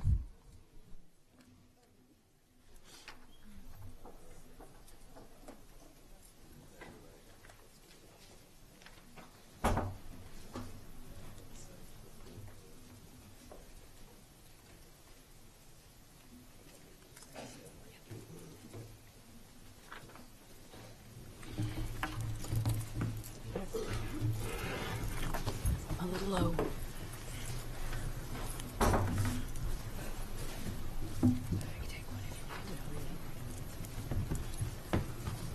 Good morning, President Korbelak, Vice President Hummer, Dr. Arlotto, and members of the board.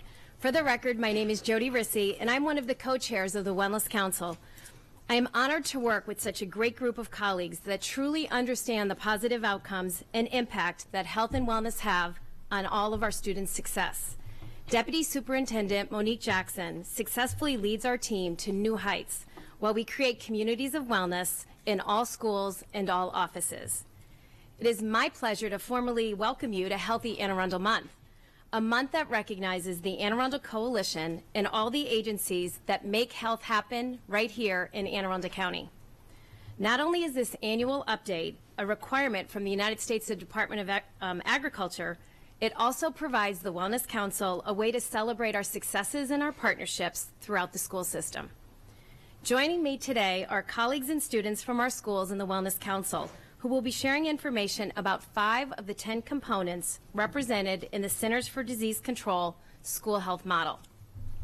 The whole school, whole community, whole child approach emphasizes the relationship between education and health by putting the student as the focal point in the center. When reviewing this graphic, you can see that the student is encircled by healthy, safe, engaged, supported, and challenging environment. The white band emphasizes the alignment, the integration, and the collaboration to coordinate policy, process, and practices to improve learning and health. The blue sections represent the multiple school components acting as the hub that provide the full range of learning and health support systems for each student, in each school, and in each community. Anne Arundel County Public Schools incorporated this model with the inception of our wellness policy in 2006. In addition to hearing from our colleagues and our students, we're also going to hear from one of our new wellness schools of distinction and the role that wellness plays in the school each and every day. This wellness school of distinction is truly a reflection of the local community, serving as the hub to support health, wellness, and education. Without further ado, please let me introduce Teresa Tudor, who leads our parent involvement team and who will showcase how we are supporting wellness. Good morning. We would like you to see wellness in action. The clip you're about to see shows how parents, business partners, staff, and students are making our wellness policy a living, breathing document. Employee wellness here at Northeast High School is alive and well. Here at Eagle Land, it offers a lot of opportunity for teachers to get out and do things. This year, we started Tai Chi under the lights, right in our turf, in our stadium. We offered it to parents, students, and any community members to come out and get their exercise in before the day even started. As a North County High School graduate and a local business owner, we are proud to give back to the community by helping with wellness awareness. What we are here to demonstrate to you today is what I like to call MacGyver cooking. I mean, we need to shop right and we need to save money, we need to look at value deals. Just sitting down and doing that whole like family dinner, doing all the family prep cooking is something that's good quality time. It's a great way to hang out, great way to, you know, talk to kids and kind of pass down some traditions. When renovating our existing schools or building new, our designs include increased natural light and quality views to the outdoors. This helps to provide a healthy, motivating learning environment for our students and staff. An example is the courtyard for the new Severna Park High School, which offers an outdoor education classroom while delivering natural light to the corridors. Human Resources Benefits has recently hosted focus fairs which concentrate on a particular health condition. What to expect when you're expecting was the first fair, and last month they organized a Diabetes Academy. A partnership between a local yoga studio and Riviera Beach Elementary allows their students and teachers to learn yoga skills to improve their physical and mental wellness. Next, Kathy Steen and Maisha Walker and our students will share with you community involvement in action. Hello. As the community involvement representative, one of our goals is to foster a community of wellness within all of our schools. The Office of Equity and Accelerated Student Achievement has set out to establish District 203. One of its tenets is growth mindset. In a growth mindset, students understand that their talents and abilities can be developed through effort, good teaching, and persistence. Sometimes our students may display a fixed mindset because of stress, anxiety, and other factors that may be going on in their lives. When this happens, students may display frustration, anger, and shut down. Learning stops, and often unwanted behaviors may take its place. Through the support of our equity liaisons, we offer professional development on all of District 203 tenants, as well as other related topics. We also have provided techniques and strategies to help students get back on track and demonstrate that growth mindset. One of the strategies that helps our students is breathing. Today with us, we have Isabel and some of her friends who are going to guide us into these breathing techniques.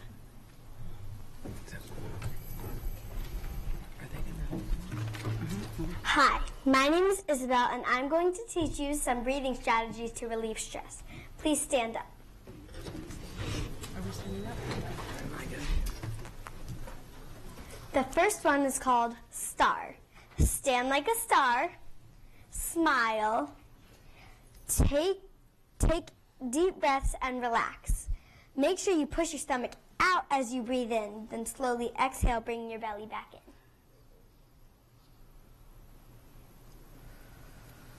in. The next one is called balloon. Place your hands on top of your head and interlace your fingers. Breathe in through your nose, raise your arms and inflate your imaginary balloon. Release the air slowly by making a balloon sound.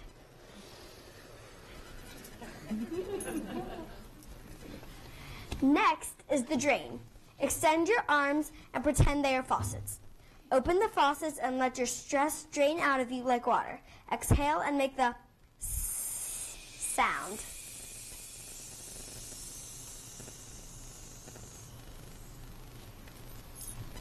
Finally is the pretzel. Cross your ankles and cross your arms and bring them into your chest. Push your elbows down towards the floor. Put your tongue on the roof of your mouth and breathe. Thank you. Now please be seated for the rest of the meeting.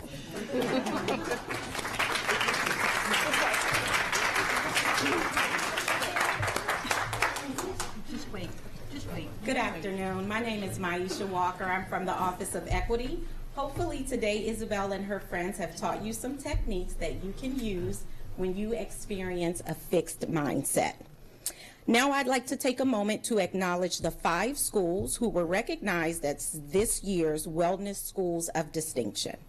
They are Benfield Elementary, Oak Hill Elementary, Germantown Elementary, Northeast High School, and South River High School. We have the pleasure of having Karen Sanera, principal of Germantown Elementary, here with us today. She will share with us some ways her school has promoted wellness.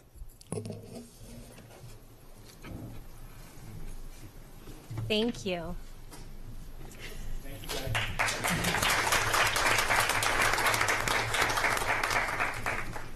At Germantown Elementary School, we inspire students to eat healthy, be nutritious, and have a focus on lifelong fitness as we partner with our students, staff, parents, community, and business partners.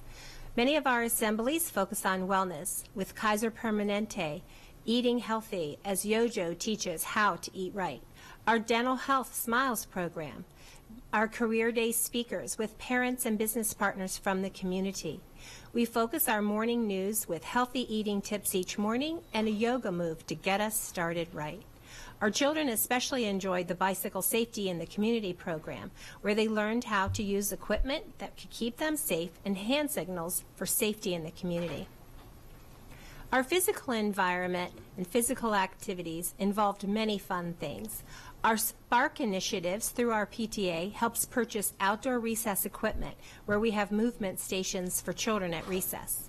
Our after-school programs include our dance program and many of our soccer activities after school, as well as our evening events, such as our parent versus student soccer games. Our students are energized in the fall and spring with our partnership with Annapolis High School as they come and teach yoga to our students. And we were especially proud of the 300 pounds of Halloween candy our students collected and used at the dental buyback program for recess equipment to use outside. Many physical activities keep us moving at Germantown. Such things as our Just Fit, where kids hop off the bus and take a lap around the school, stopping at exercise stations before the beginning of the day. Our Capitals hockey partnership, where they donated equipment for us to use throughout the school day. We participate in National Walk and Bike to School Day. Our Mighty Milers and Girls on the Run, And even our soccer sign-ups help all of our students become engaged not only through the day, but at the end of the day as well. And we appreciate our faith-based partners who helped organize a 5K run to support our Backpack Buddy program. Our nutritional environment provides lots of education about healthy foods for students. We include the Tasting of the Rainbow monthly in our morning news, and our PTA helps grant fund fruits and vegetables so all children can have a taste of the rainbow. Our children plant strawberries, and we even have a salsa garden growing out back in the springtime. Whole Foods provides us with opportunities for cooking in the classroom, and that's a lovely partnership that we have through a grant with them. Our celebrations for students always focus on healthy foods and healthy initiatives. We have 3 outdoor classrooms. That provides lots of fresh air, sunlight, and a breezy way to learn. It's also fun at school to learn about eating healthy and also to make sure that we're applying wellness as students learn. Our PYP units of inquiry focus on healthy eating and wellness. Many research tips and research topics that students present all focus on wellness. Our PE classes and wellness topics also help to support this. We also have many Green School initiatives that help support our wellness and healthy eating. For staff wellness and social emotional climate, there are lots of fun things that we do, including our Mindset Mondays, our walking clubs with staff, our after-school hallway workouts, and all the PD that includes movement for a positive environment. Arts integration helps keep our students moving with the support of Rob Levitz and another organization called the Baltimore Hip Hop that teaches us how to connect movement with learning. Parents are involved with educational opportunities in the evening and morning with PDs that we offer for them. The Title I presented a healthy eating and wellness topic for parents, our partnership with Children's Guild, our 1, 2, 3 Magic, and our PBIS social skills studies. There are many things that we've done at Germantown and will continue to do to keep our school healthy and well for all students and staff. Next, we're going to hear from Maureen Grizio from School Health Education. Hello, I'm here to share health education in action. One of our wellness goals for this year was to ensure all students receive hands-only CPR as part of their health education experience. Today, you will see how one Chesapeake High School student utilized the life-saving skills of hands-only CPR, which she learned in health education and then became fully certified in her sports medicine class to save a life. So please take a few minutes to hear from Amy Fisher of Chesapeake High School. So I pulled over and the woman came up to my window and she was frantically asking for my help. And at first I was extremely doubtful of myself and I wasn't sure I could do anything to help. So I had to get myself together and I pulled over and I was like, Amy, you know what you have to do. There's no question. You have to do this. So I got out of my car and I went up to where the scene was. At this point, I hadn't even seen what was going on, but I decided I needed to do something. So I saw a man on the ground that had just had a heart attack, and he appeared blue in the face, completely lifeless. My heart dropped, but I knew I needed to help. So I kneeled down next to the man that was trying to give CPR, and I asked him to introduce himself to me. I said, hi, sir, what's your name? I'm here to help you. My name is Amy Fisher. And he said, my name's John. This is my dad, and I need to help him. I need to be the one to do this. So I said, I do know CPR. Would you be more comfortable with me taking over? I know I can help you. He said, no, I need to be. He was very persistent on helping his own father, which is understandable. And I was just a kid, so I know he's probably thinking, really, put my life into the hands of a kid. But eventually, he did let me take over, and I started CPR. And another bystander came over, and I said, you need to call 911, please. Get them on the phone and get them here. So I started CPR with my compressions that I learned in health class first, but I actually learned full CPR in sports medicine. And while I was doing this, I actually had a lot going on in my head. And I'm also trying to keep the family calm, like nothing to worry about, like it's going to be okay. I'm also thinking, do I do breaths? I don't have a tube for his mouth, or I don't have anything. Do I do this? And I came down to it, I couldn't do it. It wasn't the dummy in sports med class. It was a real person, and he wasn't alive. And I I had kept checking for the pulse, nothing was happening with that either. And finally, another woman came over and she said, I used to know CPR. I used to be a lifeguard back in high school. I don't know if it's different, but I can sure help you. And I was like, of course. I was getting tired at that point. The woman took over for compressions one last time before I took over again. The paramedics showed up and I gave them space to do what they had to do. I went over to the side where the bystanders were because that's where my other friend was standing. And there was actually a nurse there, and she approached me and she was like, I am astounded with you. She's like, you were so brave that you went and actually did that. You're just a kid, and you stood up to it, and there's all these people here that didn't. And it really touched me in just a crazy way. At that point I knew, this is what I need to go into. This is what I need to do. So, and I asked her, why didn't you come over and help me? And she was like, you had it. You had it under control. If you needed help, I would have came and helped you, which was also just awesome. This is a great representation of the skills taught in health education. Not only do we impact the lives of our students, but also the lives of the members in our community. For those of you who are wondering, the man in the video survived, and Amy, who is not able to join us today, wanted to mention that this experience helped confirm her future goals to pursue a career in nursing. I would like to now introduce Christiana Walsh, co-chair of the Wellness Council. Good afternoon. I would like to thank the many members of our Wellness Council who have joined us today. If they could please stand and be recognized for their continued efforts to place wellness first on behalf of the students and staff in Anne Arundel County.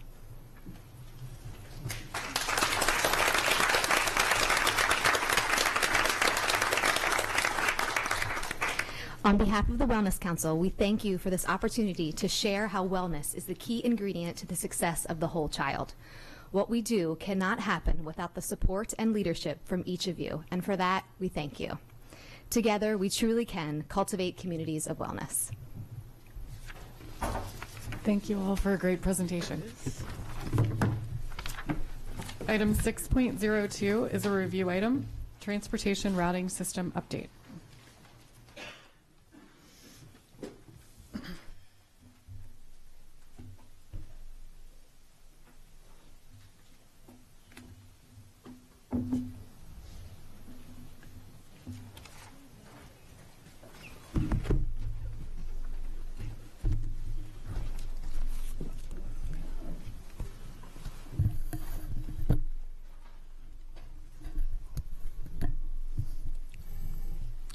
President Korvalak, Vice President Hummer, board members, Dr. Alato. My name is Les Douglas. I'm the Supervisor of Transportation. Thank you for allowing me to speak. Before I go into my presentation, I'd like to give a personal thank you to the kids who provided such effective stress-relieving exercises. In the fall of 2015, Anne Arundel County Public Schools purchased the VMAX Compass school bus routing program. Over the past 20 months, staff from the Transportation Office and the Division of Information Technology, with the assistance of the Office of Student Data and the Special Education Department, have been working diligently to design, build, and implement a school bus routing system utilizing the Compass program. Other components of the system include the Esri ArcMap program, considered state-of-the-art in GIS platforms, and an Anne Arundel County base map provided by the County Geographic Information System, or GIS office. The purpose of today's presentation is to update the board on the progress of this implementation. To fully appreciate the magnitude and complexity of the new system, it will be valuable to review some basic facts about the current state of school bus routing in the county. From there, we'll examine the design and structure of the new system and finally review the timeline for successful implementation. As part of this review, we will examine several ever-present components of implementation failures from around the country. We'll identify both the risk associated with rushing the process and the accompaniment high cost of failure. The Transportation Office currently uses two separate routing databases to manage the three vastly different components of the transportation routing system. The first component is made up of general neighborhood and on and along stops designed to serve the general population of students attending their home schools.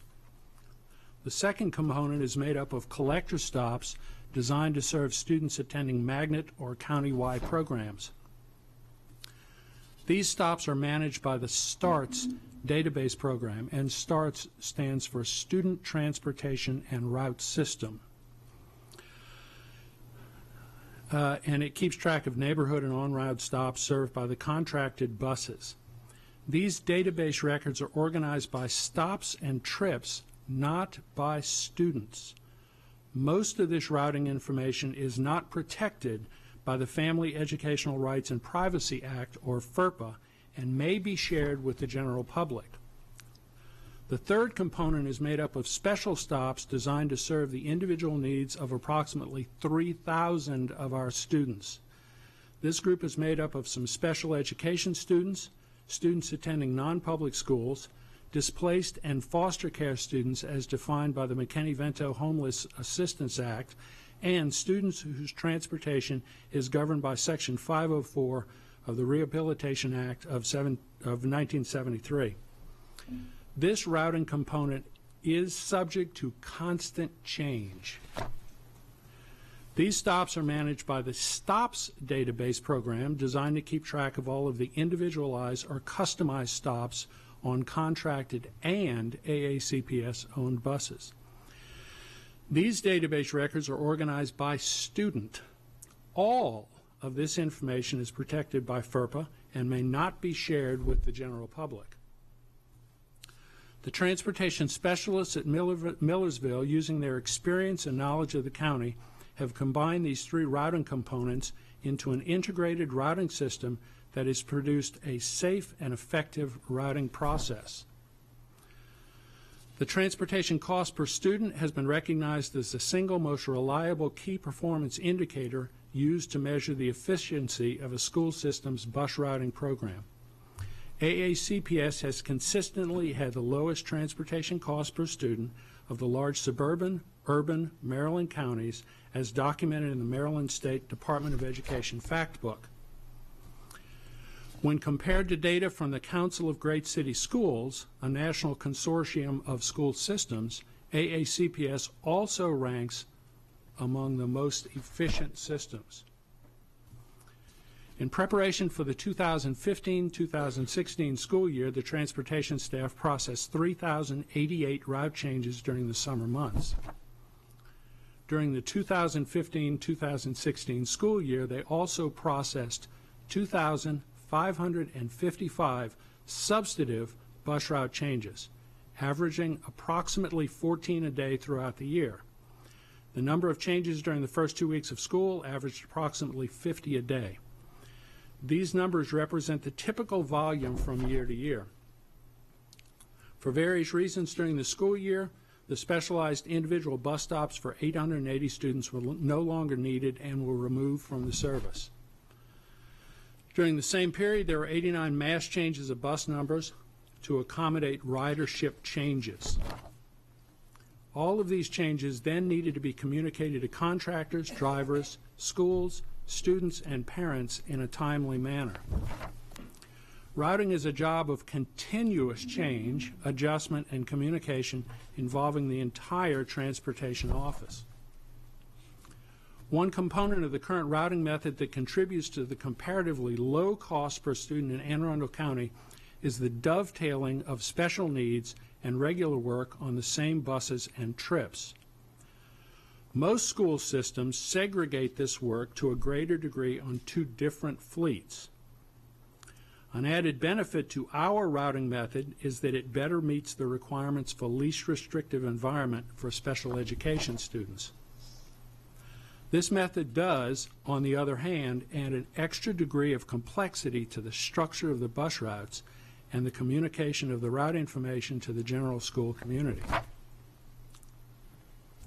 An effective and safe routing system must also contain a reserve capacity. This reserve capacity is defined as either unused blocks of time during the route or unused seats on a bus. Reserve capacity is necessary for the ability to make the thousands of changes the Transportation Office is required to make throughout the year. Note the children's puzzle. Without the empty space, no change or solution to the puzzle is possible. This reserve capacity may appear to be inefficiency on the surface. In reality, it's an integral component of a flexible, responsive, and safe transportation system, just like the empty space is an integral part of the children's puzzle. The reserve capacity must be maintained strategically throughout the county in order to facilitate the constant changes without unduly disrupting the transportation services of the other approximately 58,000 students that the system serves. Now let's examine the architecture of the new system. The routing software creates and maintains trips and routes and maintains specific routing information drawn from the county base map and the student and special education databases. The software also generates routing reports for contractors, drivers, schools, and parents. The Compass software creates these trips and routes using the county centerline map and the proprietary routing code contained in the Esri ArcMap software that the Compass program sits on. Much of the early work and a successful implementation is in ensuring that the map data is not only correct, but is sufficient to allow the routing program to make intelligent decisions. Although the county provides an excellent map, there is a significant amount of data that needs to be added by the Transportation Office to meet the routing program's specific needs. Let's review some mapping basics. Each intersection is a node.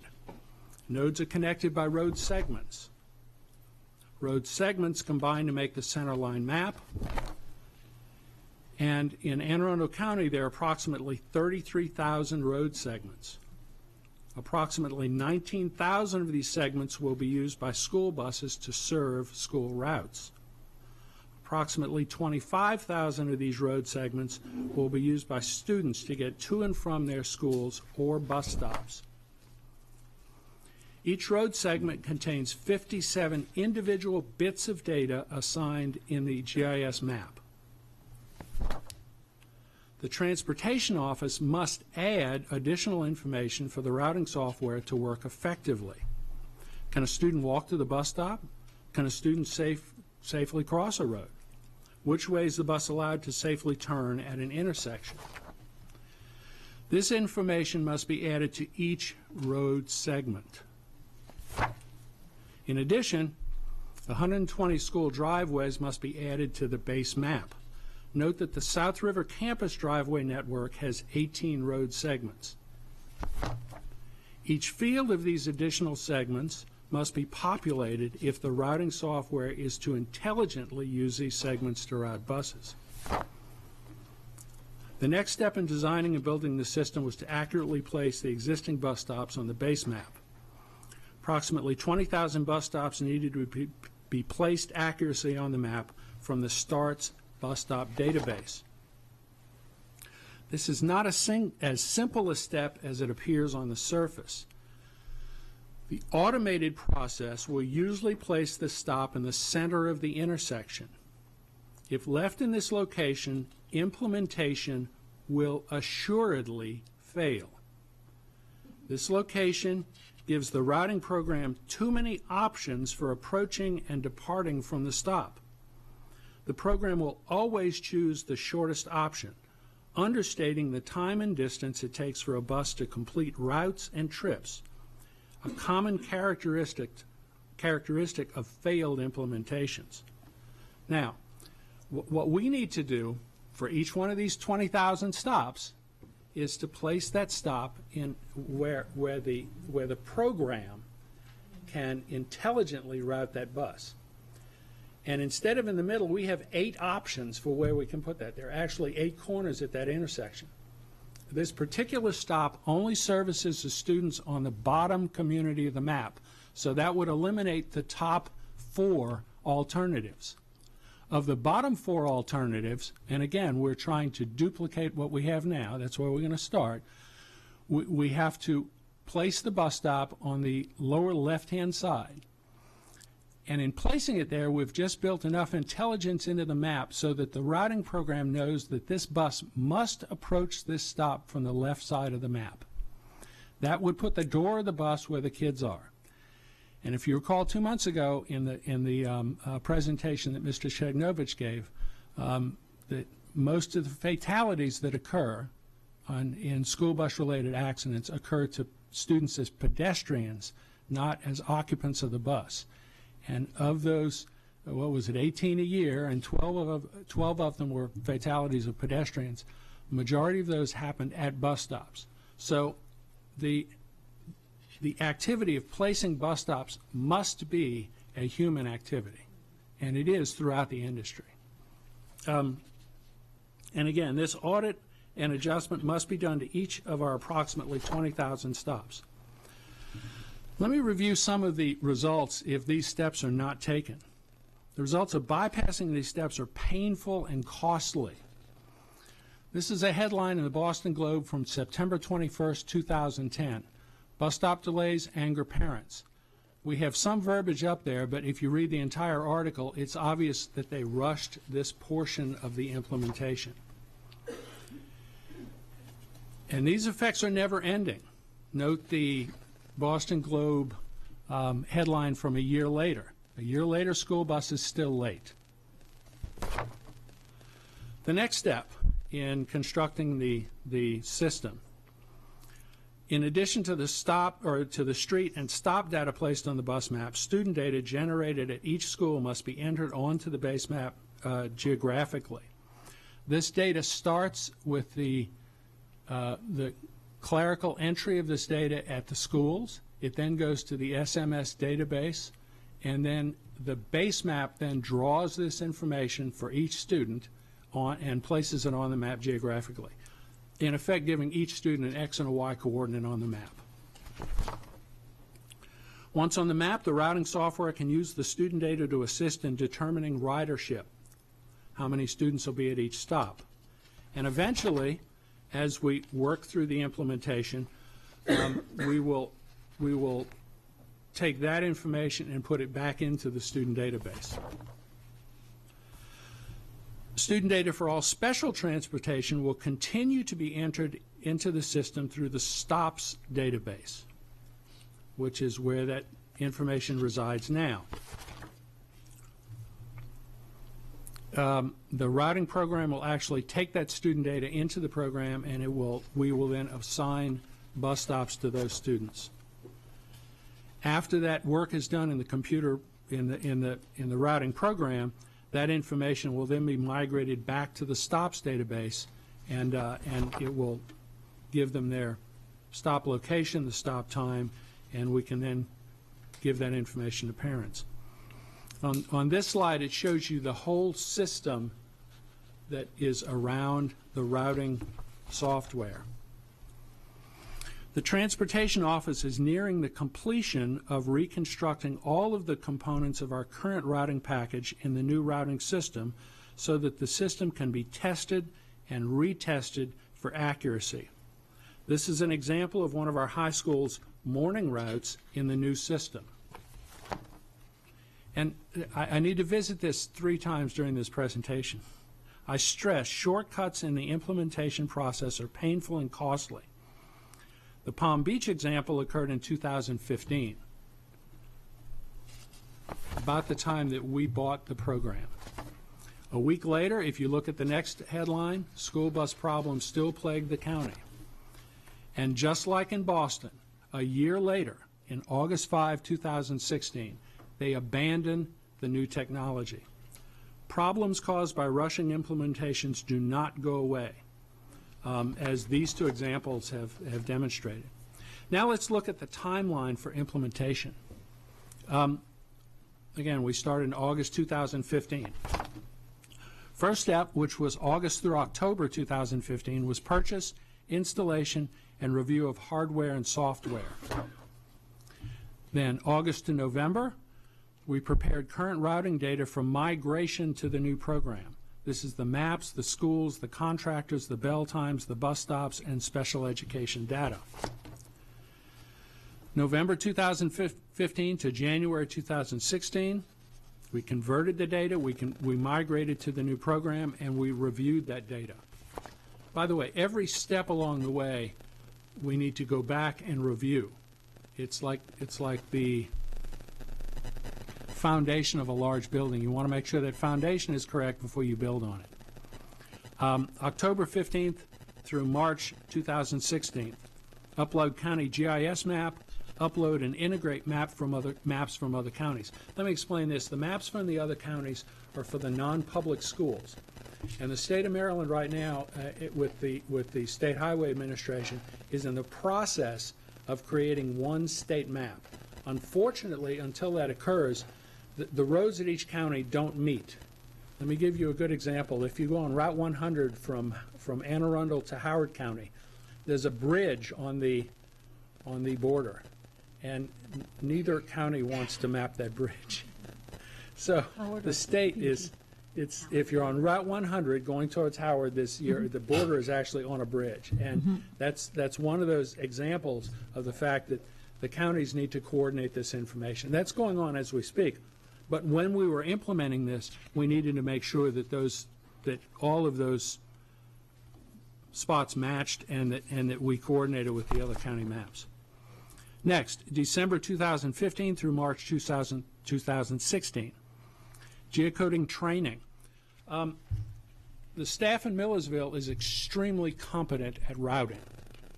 They're not experienced at using this form of routing. And one of the other problems with implementations is that the staff in the failed implementations has not been given time to digest, learn, and become accomplished at routing. Remember earlier in my presentation I talked about the number of changes we're making, and we're making them at 14 a day. If the staff is not accomplished at doing this work, we are going to get backlogged on that very, very quickly. So some of the time that since we bought the program and now, the staff has been getting up to speed on this, so that when we do fully implement the program, the staff will be competent at making these changes. Next, January through June 2016, identify and upload hazard layers. Now, the hazard layers were the layers that I said we needed to add to each road segment, which was, can a student cross this road? Can a student walk along this road? Can the buses make certain turns? At this point, I want you to notice that at the top of this implementation, there are two different colors. The blue areas are the areas where the Transportation Office has actually worked with, in close conjunction with, information technology and the student data folks and the county GIS. So that's the places in blue have all been a team effort between various departments and agencies. Next, March 2016 to April 2017, which is present. Audit and edit bus stops and combine the bus stops into trips. And we're right at the end of that process, and we're fairly confident of where that process lies. We're very confident that we're not going to see surprises. Moving on from here, what's in the future? May 2017 to September 2018. We have May to August, create reports in collaboration with contractors and drivers. There are some canned reports that come along with this program, but like most canned programs, we need to write our own reports. And we're in the process of identifying exactly what drivers and contractors would like to see in their reports. Since they're the end users, we need to be very sensitive about what they like in their reports and how they want those route sheets formatted. Next, May 2017 to August 2017. For the second time now, we will parallel the summer school and ESY routes on the old and the new system. We did that to some degree last year. We weren't in a position to do it fully like we're going to do this year. So the summer school routes will be paralleled on the old and the new system. August 2017 through ... distribute traditional routing information at the beginning of the year and phase in the reports of the new system after the beginning of the school year. It was determined that it's best done that way because for everyone involved, bus drivers, contractors, transportation office, school officials, parents, and students. Beginning of the year is a stressful time, and it's not the time to spring something new on folks. It's back there. This routing program will be in operation at that time, barring any unforeseens between now and then. But we want to do the reports on the old system so that we get through the beginning of the year with a good comfort level. Then after we finish the beginning of the year, we'll start to phase in the new reports. And the last thing on the timeline I'd like to discuss is 2017-18 school year, parallel new routing systems with the old. We'll begin doing the what-ifs for efficiency during that period of time, after the beginning of the next school year. And I think that, yes, let me move on. I need to hit this one last time, and I will give you 3 examples of this. There are many, many examples, and I won't mention names on 2 of these. One actually happened to a large county in the state of Maryland in 2002.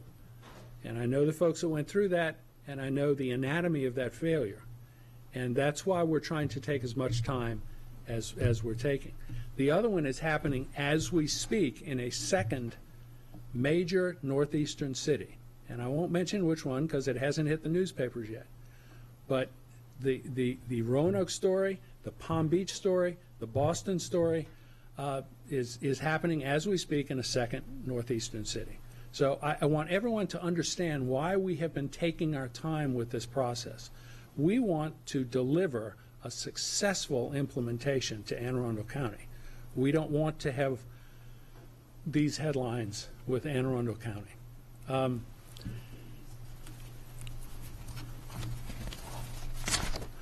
And then one last confirmation.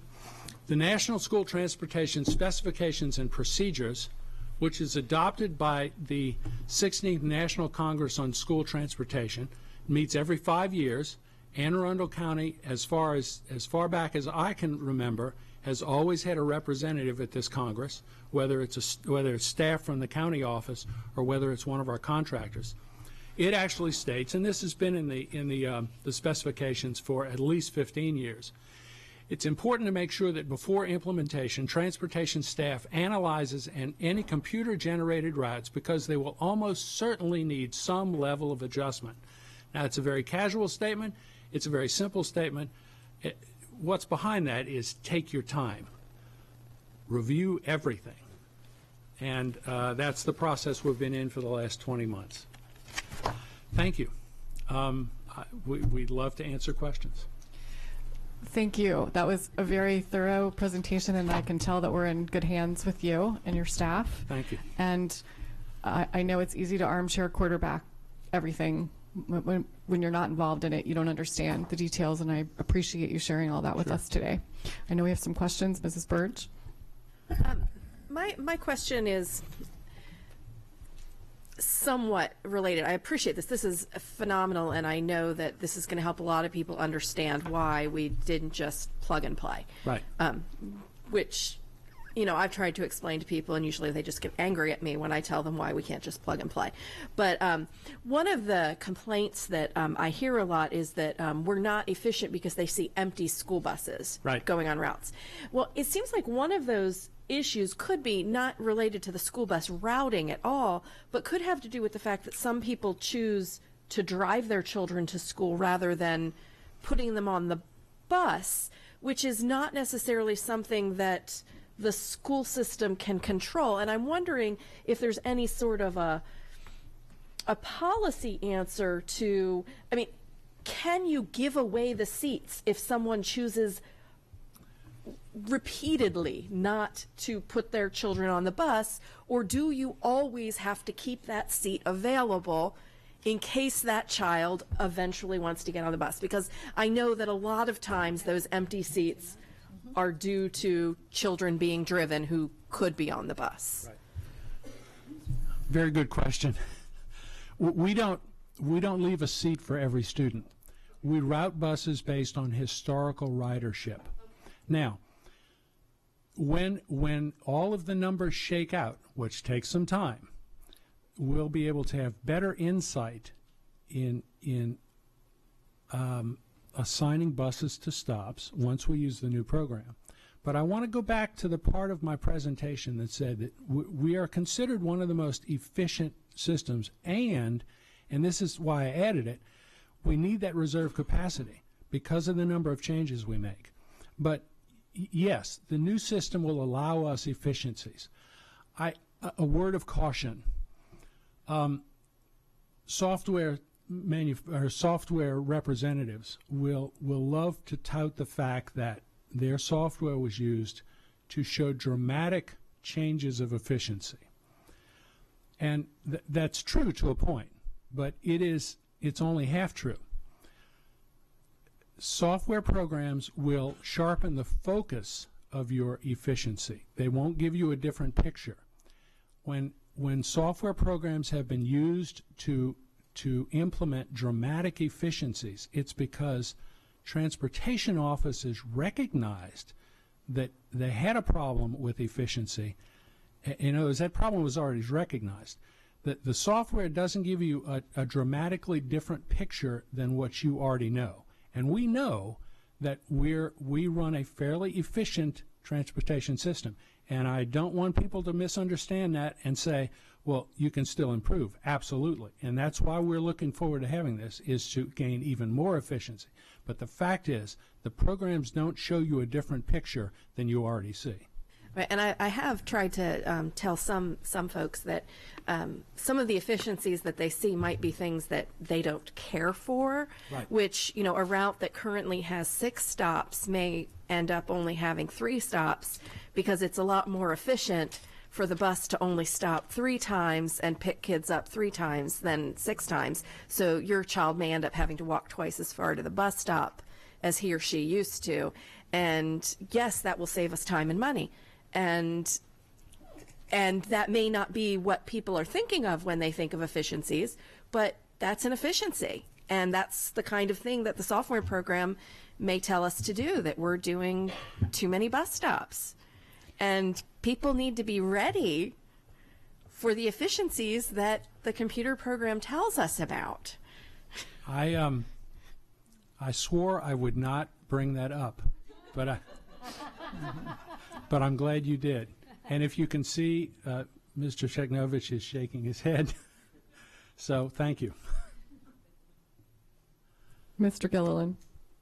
Thank you again, Madam President. And, I really want to thank you, and I echo Mrs. Korbelak's comments that I really appreciate the thoroughness that's in this presentation, and certainly how this has evolved. And I had 2 questions that I was going to ask, and I think the early part of what Mrs. Burge said nailed that, about the unknowns of the students who drive or whose parents may drive them to school in another way. The second is, I know it was mentioned in some of the, even that last slide that talked about the manual manipulation, or I'm paraphrasing,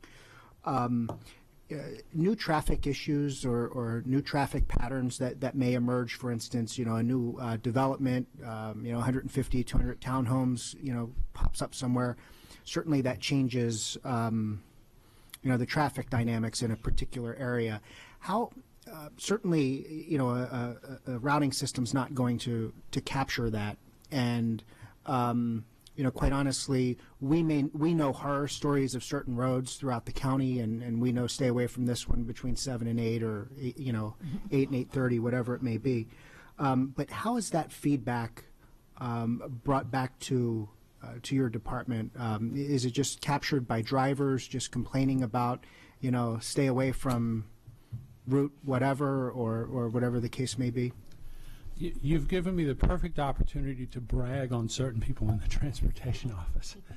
The specialists and the OTs, the operational technicians, are on the road constantly. And one of the parts of the learning process, the learning curve in using these types of programs, is that there's an assumption that the times are going to be generated by the speed limit on the road, or like Google Maps, who actually show you where the disruptions are, You know, you look at Google Maps and it'll say right now as we speak there's an accident here or a road delay here. I want to remind everyone that they spend millions of dollars in the technology that allows them to do that. That's well beyond the capacity of any school system. The art of determining the times is just that. It's more art than science. And in going through the learning curve of using these new systems, transportation staffs have to learn the most effective way of assigning times. Just like you said about certain roads, the classic example is the 1/4 mile around each one of our high schools. If you drive in at, and I'm going to pick times, but if you drive in at 7:03, it takes you 2 minutes to get that last 1/4 mile. If you get there 5 minutes later at 7:08, it takes you 20 minutes. Okay? So yes, those are, we assign those times based on our observations, and each specialist knows their area. They know where those are, and as new communities come online, believe me, we're out there looking. And all I can say right now is that's one of the steps that we have not gotten to yet. I'm aware of what happens when we get to that step, but yes, we'll be looking very carefully at the times and taking into account those sorts of things that happen on the road. We also have a great relationship, Mr. Gillen, with the county and with the State Highway Administration. So when the county's contemplating new developments, we understand, we are told, telegraphed what the build-out cycle is for that. That's shared with facilities for demography planning. It's shared with transportation. Similarly, if a large construction project or if SHA is going to be taking a bridge down for a large maintenance activity, we're notified of that as well. But that requires almost a continuous recalibration because 12 months a year there's construction activities, et cetera. So we not just review the routes, but we have to make modifications possibly to school start and stop times on occasions, maybe for a year duration while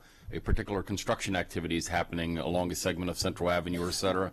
We'll take that into account. We'll make that adjustment. The next year when the construction activity is over, we can maybe bring that school back. So between facilities and transportation, we are in constant dialogue with Department of Public Works here in the county and SHA. And a new dynamic is the Fort, because the Fort Meade area obviously is undertaking a lot of their own construction activities, and we just had a meeting with them just this past week to better understand what their construction plan is going to be inside of the compound on a going forward basis. So again, we can continue to make the necessary tweaks to not just the routing system, but to the times of those schools during that impacted period. And I appreciate that. One quick follow-up just on those lines. So you mentioned Fort Meade. If there's a new security issue, for instance, I know we had that last year. Correct. But even a new community, starts having increased traffic patterns or whatever the case may be. Once we publish those times, let's say in August, we know what our bus times are, and students know be at the bus stop at X time. When there's a need to shift mid-year, are we able to do that, or do we have to wait until the following year? Historically, we've not. Historically, we put out essentially a tentative start and dismissal time. That's already gone out this year, and then just traditionally around the middle of June, we'll give schools the last run of it. So we'll make any other adjustments because we want them to be able to telegraph that to their faculty members, to the school community in those end-of-year flyers. If something happens to us mid-course, if it was drastic, if we really did lose a bridge segment like they did in Atlanta, we would obviously have to make some real-time decisions at that point in time. But again, a lot of these projects have a longer planning horizon, so we actually have a pretty good understanding of when they're going to start up and end, assuming that budgets hold up, that there's no unforeseen conditions. And specifically, though, not so much the school start time, but the bus pickup time.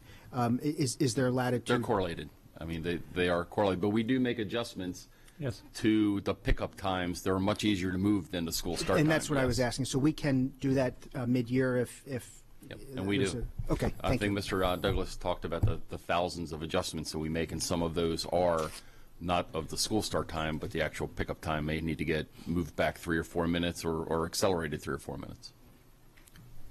Ms. Sasso. Yes, I just have a question. Has the clerical entry for all of these stops already been entered into the software? Is the software already? The stops are in the software. Where? Yes. Okay. Thank you. Mm-hmm. I don't have any other board questions. I have one card. Lisa Van Buskirk.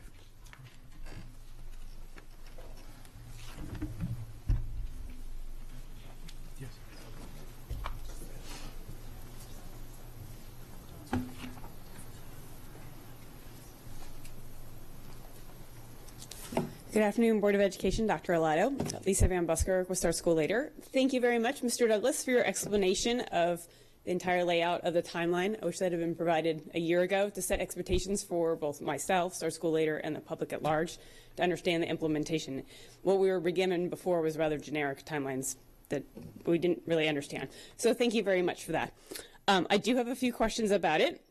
So if I'm understanding the timeline correctly, in like November 2017, is that when the software could start being used to evaluate some start time scenarios, create some budget examples that then could potentially be incorporated into the budget cycle for next year? And then I was wondering about, in your September vote for the 13 to 50-minute shift, part of Mr. Grannon's amendment was to ask for a report back on the schools that start after 4 o'clock. Have you guys received the report back? I know that last month the tentative times were published, and Mr. Moser had promised that some kind of report back would be happening now about whether any changes could be made to that. So I'm questioning that. And so perhaps a ridership survey would be helpful in evaluating those empty bus seats. Those were just a couple of thoughts I had. And lastly, I know it's been provided to you. It's the conference agenda for the start time conference at the end of this month. It's a unique opportunity for us, so close to us, being held in D.C. Start School Later has beat the dead horse about the science behind start times. So if you don't want to attend the first day, I'm okay with that, because the important part is really the implementation phase, which is where this board is struggling. It's only a half day on Friday. I think you could do it. It's the last 2 pages of the agenda. It covers some transportation issues, including Tom Platt from School Bus Consultants, which is the Edgewater-based company that has helped Greenwich, Connecticut, and other areas as well with their transportation issues. Also, Mr. Plattenberg, who is presented to this board from Fairfax County, will be discussing transportation. There's also educating stakeholders, community impacts, and lesson learned from large metropolitan, southern Maine, and large urban and suburban districts. So I really would encourage you to at least consider the second day of attendance.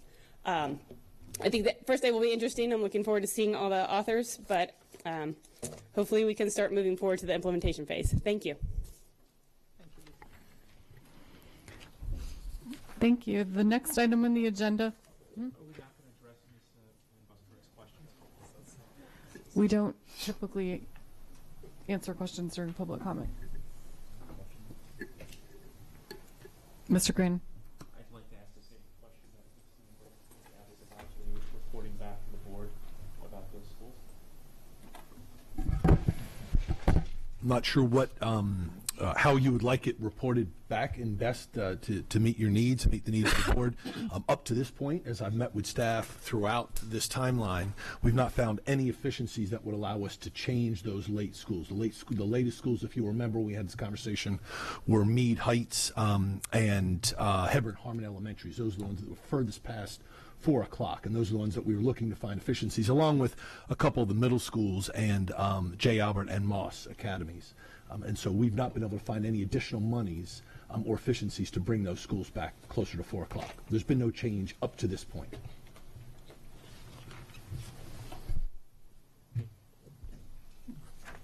Item 6.03 is a review item, award of contracts.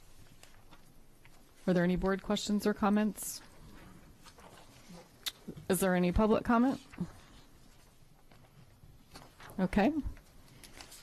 And then the last item on the agenda is 6.04, also a review item, the Chesapeake Science Point Public Charter School enrollment increase request.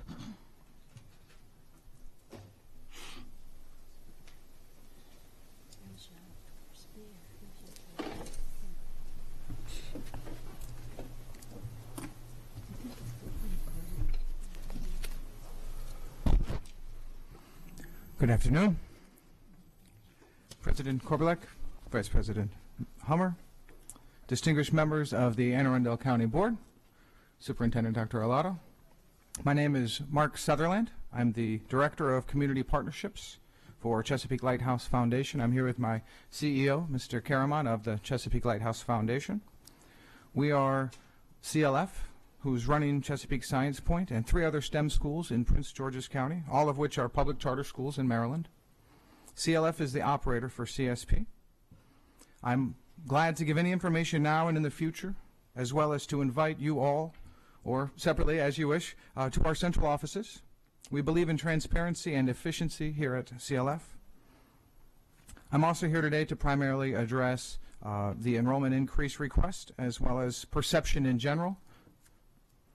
Briefly, including sharing some of our most recent successes at CSP and highlighting our hopes for CSP's near future, how this board and our superintendent, Dr. Alato, can all help with their leadership on our timeline. In 2005, 2 PhD students and our chairman of the board, Mr. Spear Lancaster, opened CSP 12 years ago. Mr. Lancaster has since helped by his leadership for well over a decade. The only group or connection to CSP is our students, our parents, our teachers, our board, this district, this Board of Education, and of course our taxpayers. CSP is and continues to be a local school. I'm an Anne Arundel County resident. Our board at CSP chairwoman, Claudia Cheng, is an Anne Arundel resident and parent of a senior this year. Her daughter's been at CSP for 7 years. I won't recap the last 12 years of successes because I think it's been a long morning for all of us. And there have been thousands, I will say that. However, I want to tell you what happened just this week. CSP's robotics team has celebrated its 2nd national qualifier with a first-place win at Sea Perch. That's the underwater robotics competition. They'll be heading to nationals in May. Adding, that same robotics team earlier this year qualified for the VEX Robotics National Championships, and today they're in Iowa competing at the Nationals. On Monday this week, we had a senior at CSP get the letter he's been waiting for. This is his first pick at college. This letter came from the University of Maryland's president, Wallace Lowe, and he's now the recipient of the Banneker Key Scholarship. Full tuition, room, board, a book allowance for 4 years. Estimated around $95,000, but if school cost goes up, so does his tuition cost, and so does his scholarship money allowed. You can imagine that household's happiness right now. Last month, the Capital Gazette actually covered 3 of our CSP students as student achievers, publishing their GPAs. They were so high, some over 4.0. In that same month, another CSP student won 2nd place at the Grant Award for the Anne Arundel County Community College, County Science Fair. They'll represent AACPS at the Intel International Science and Engineering Fair in Los Angeles this May. Just over a month ago, CSP's legendary math team extended their legendary status. Our high school math team won the Anne Arundel Community College High School Math Competition for the 6th year in a row. On that same day, our middle school math team won the Math Counts Annapolis Regional Competition for the 9th year in a row. Nietzsche has ranked CSP as the #1 public charter school for high schools in Maryland this 2017. The connection between a charter school's success, demand, and enrollment increase is evident in our waiting lists. We believe we can do better. We are proud of our student successes. We know it makes you proud as our county school board members too, because these are your successes too. Be it North County, South River, Severna Park, the New Crofton High School, or Chesapeake Science Point, schools with excellent programs and a choice for county residents are the momentum for our taxpayers. CSP has a huge demand, a long waiting list, and they've earned it. School enrollment increases are requested to meet public demands. We have county council members, high-level board members, low and mid-income families, all asking why we don't have space for them. Chesapeake Science Point is a part of this county and school district. We all share the success because it does take a collective effort to achieve exceptional results. When our high schoolers graduate and go on into higher education, as the one I just mentioned earlier, into a successful career, especially in STEM, the results are going to be worth that investment. Education is expensive. Financially, a public charter school should not be seen as a budgetary burden. Tax dollars from taxpayers are individually allocated. The dollars follow the student, be it Monarch, Crofton, North County, CSP, Meade. Families move around the district. The tax dollars go to that school. The important thing we can all do is strive to keep our families in Anne Arundel County. We have more students on CSP's waiting list than enrolled at CSP. We're doing our best to expand, but our community expects us to inform this board and their demands to attend CSP. That demand, by the way, could not have been foreseen years ago. Flexibility and transparency is key to today's communication with this distinguished board. We want CSP to expand both to better meet that community demand, and we know we can do more for this county. We've expressed to Superintendent Dr. Arlotto that we will work with him on planning our expansion timeline so it's to remain in harmony with this district, with CLF, with CSP. A public charter school in Maryland does not receive capital funds, so CLF is the brick and mortar for CSP. Right now, our landlord is currently, along with our investors at our PG County facilities, helping us find additional facilities. And we will continue to meet with our superintendent on a timeline that works for all stakeholders to best understand the planning timeline to be worked out. We just ask for your support and continued service to our public education. Let me close by saying I extend an open invitation again to come visit CLF central offices, see what we do. I will openly share information with you, answer any questions to this distinguished board, whether you have them now or as they come. Thank you for your time. Thank you. Mr. Granite? Are your full comments part of the record? Have you submitted them?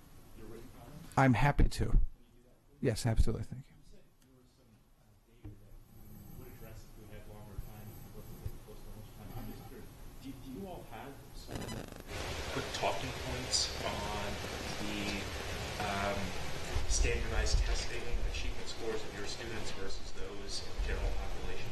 If that's something you could address, I'd be curious to hear that. I am happy to do that. In times past, and this is where perception is such an important part for my public relations role, when we publish our scores, and they have been very good, and I'm happy to get you any of the data you would want. I know for Park, for instance, we were fourth in the region, CSP compared to Howard County, Anne Arundel, Baltimore County schools, CSP ranked fourth overall of all the schools in those regions, which is exceptional since Park is such a new program. Our MSA and HS scores have always been above the state averages. When we publish those, we don't want to give this school board or these public schools the perception that it's us versus them.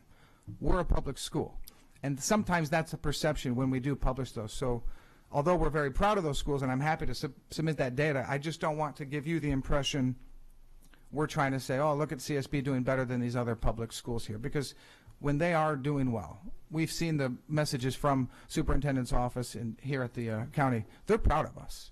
They are, and they support us. So I would just ask that you don't have that perception when you see our scores that are very good, that we're trying to do an us versus them mentality. I think you've covered. I'm asking. Okay. You're happy to have it. Yes, sir.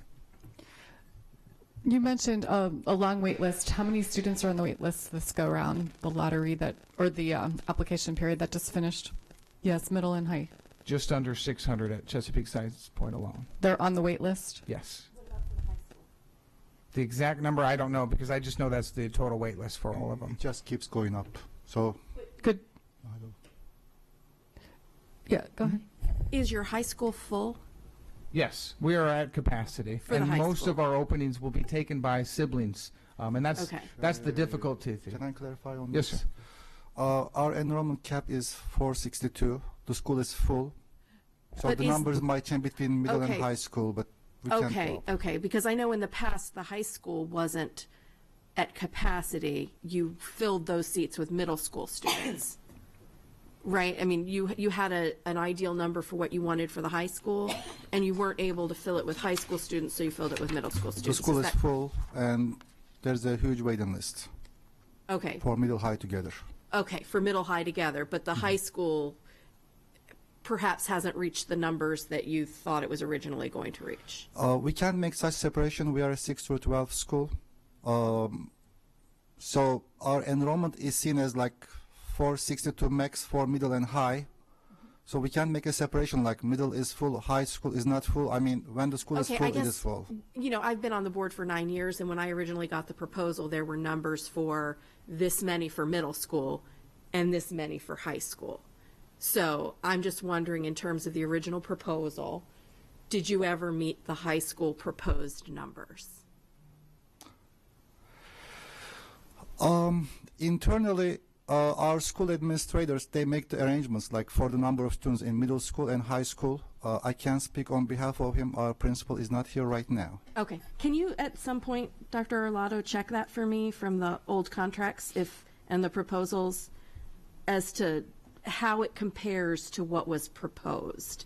And if they are filling the originally proposed high school seats with middle school students rather than I mean, because I understand why you would fill them with middle school, because you want to maximize your student body, but I just want to know how that's working. Thank you. And your contract is up for renewal the next school year, 17-18, or 2019 is my understanding. 2020. 20. Okay. Mr. Grannon.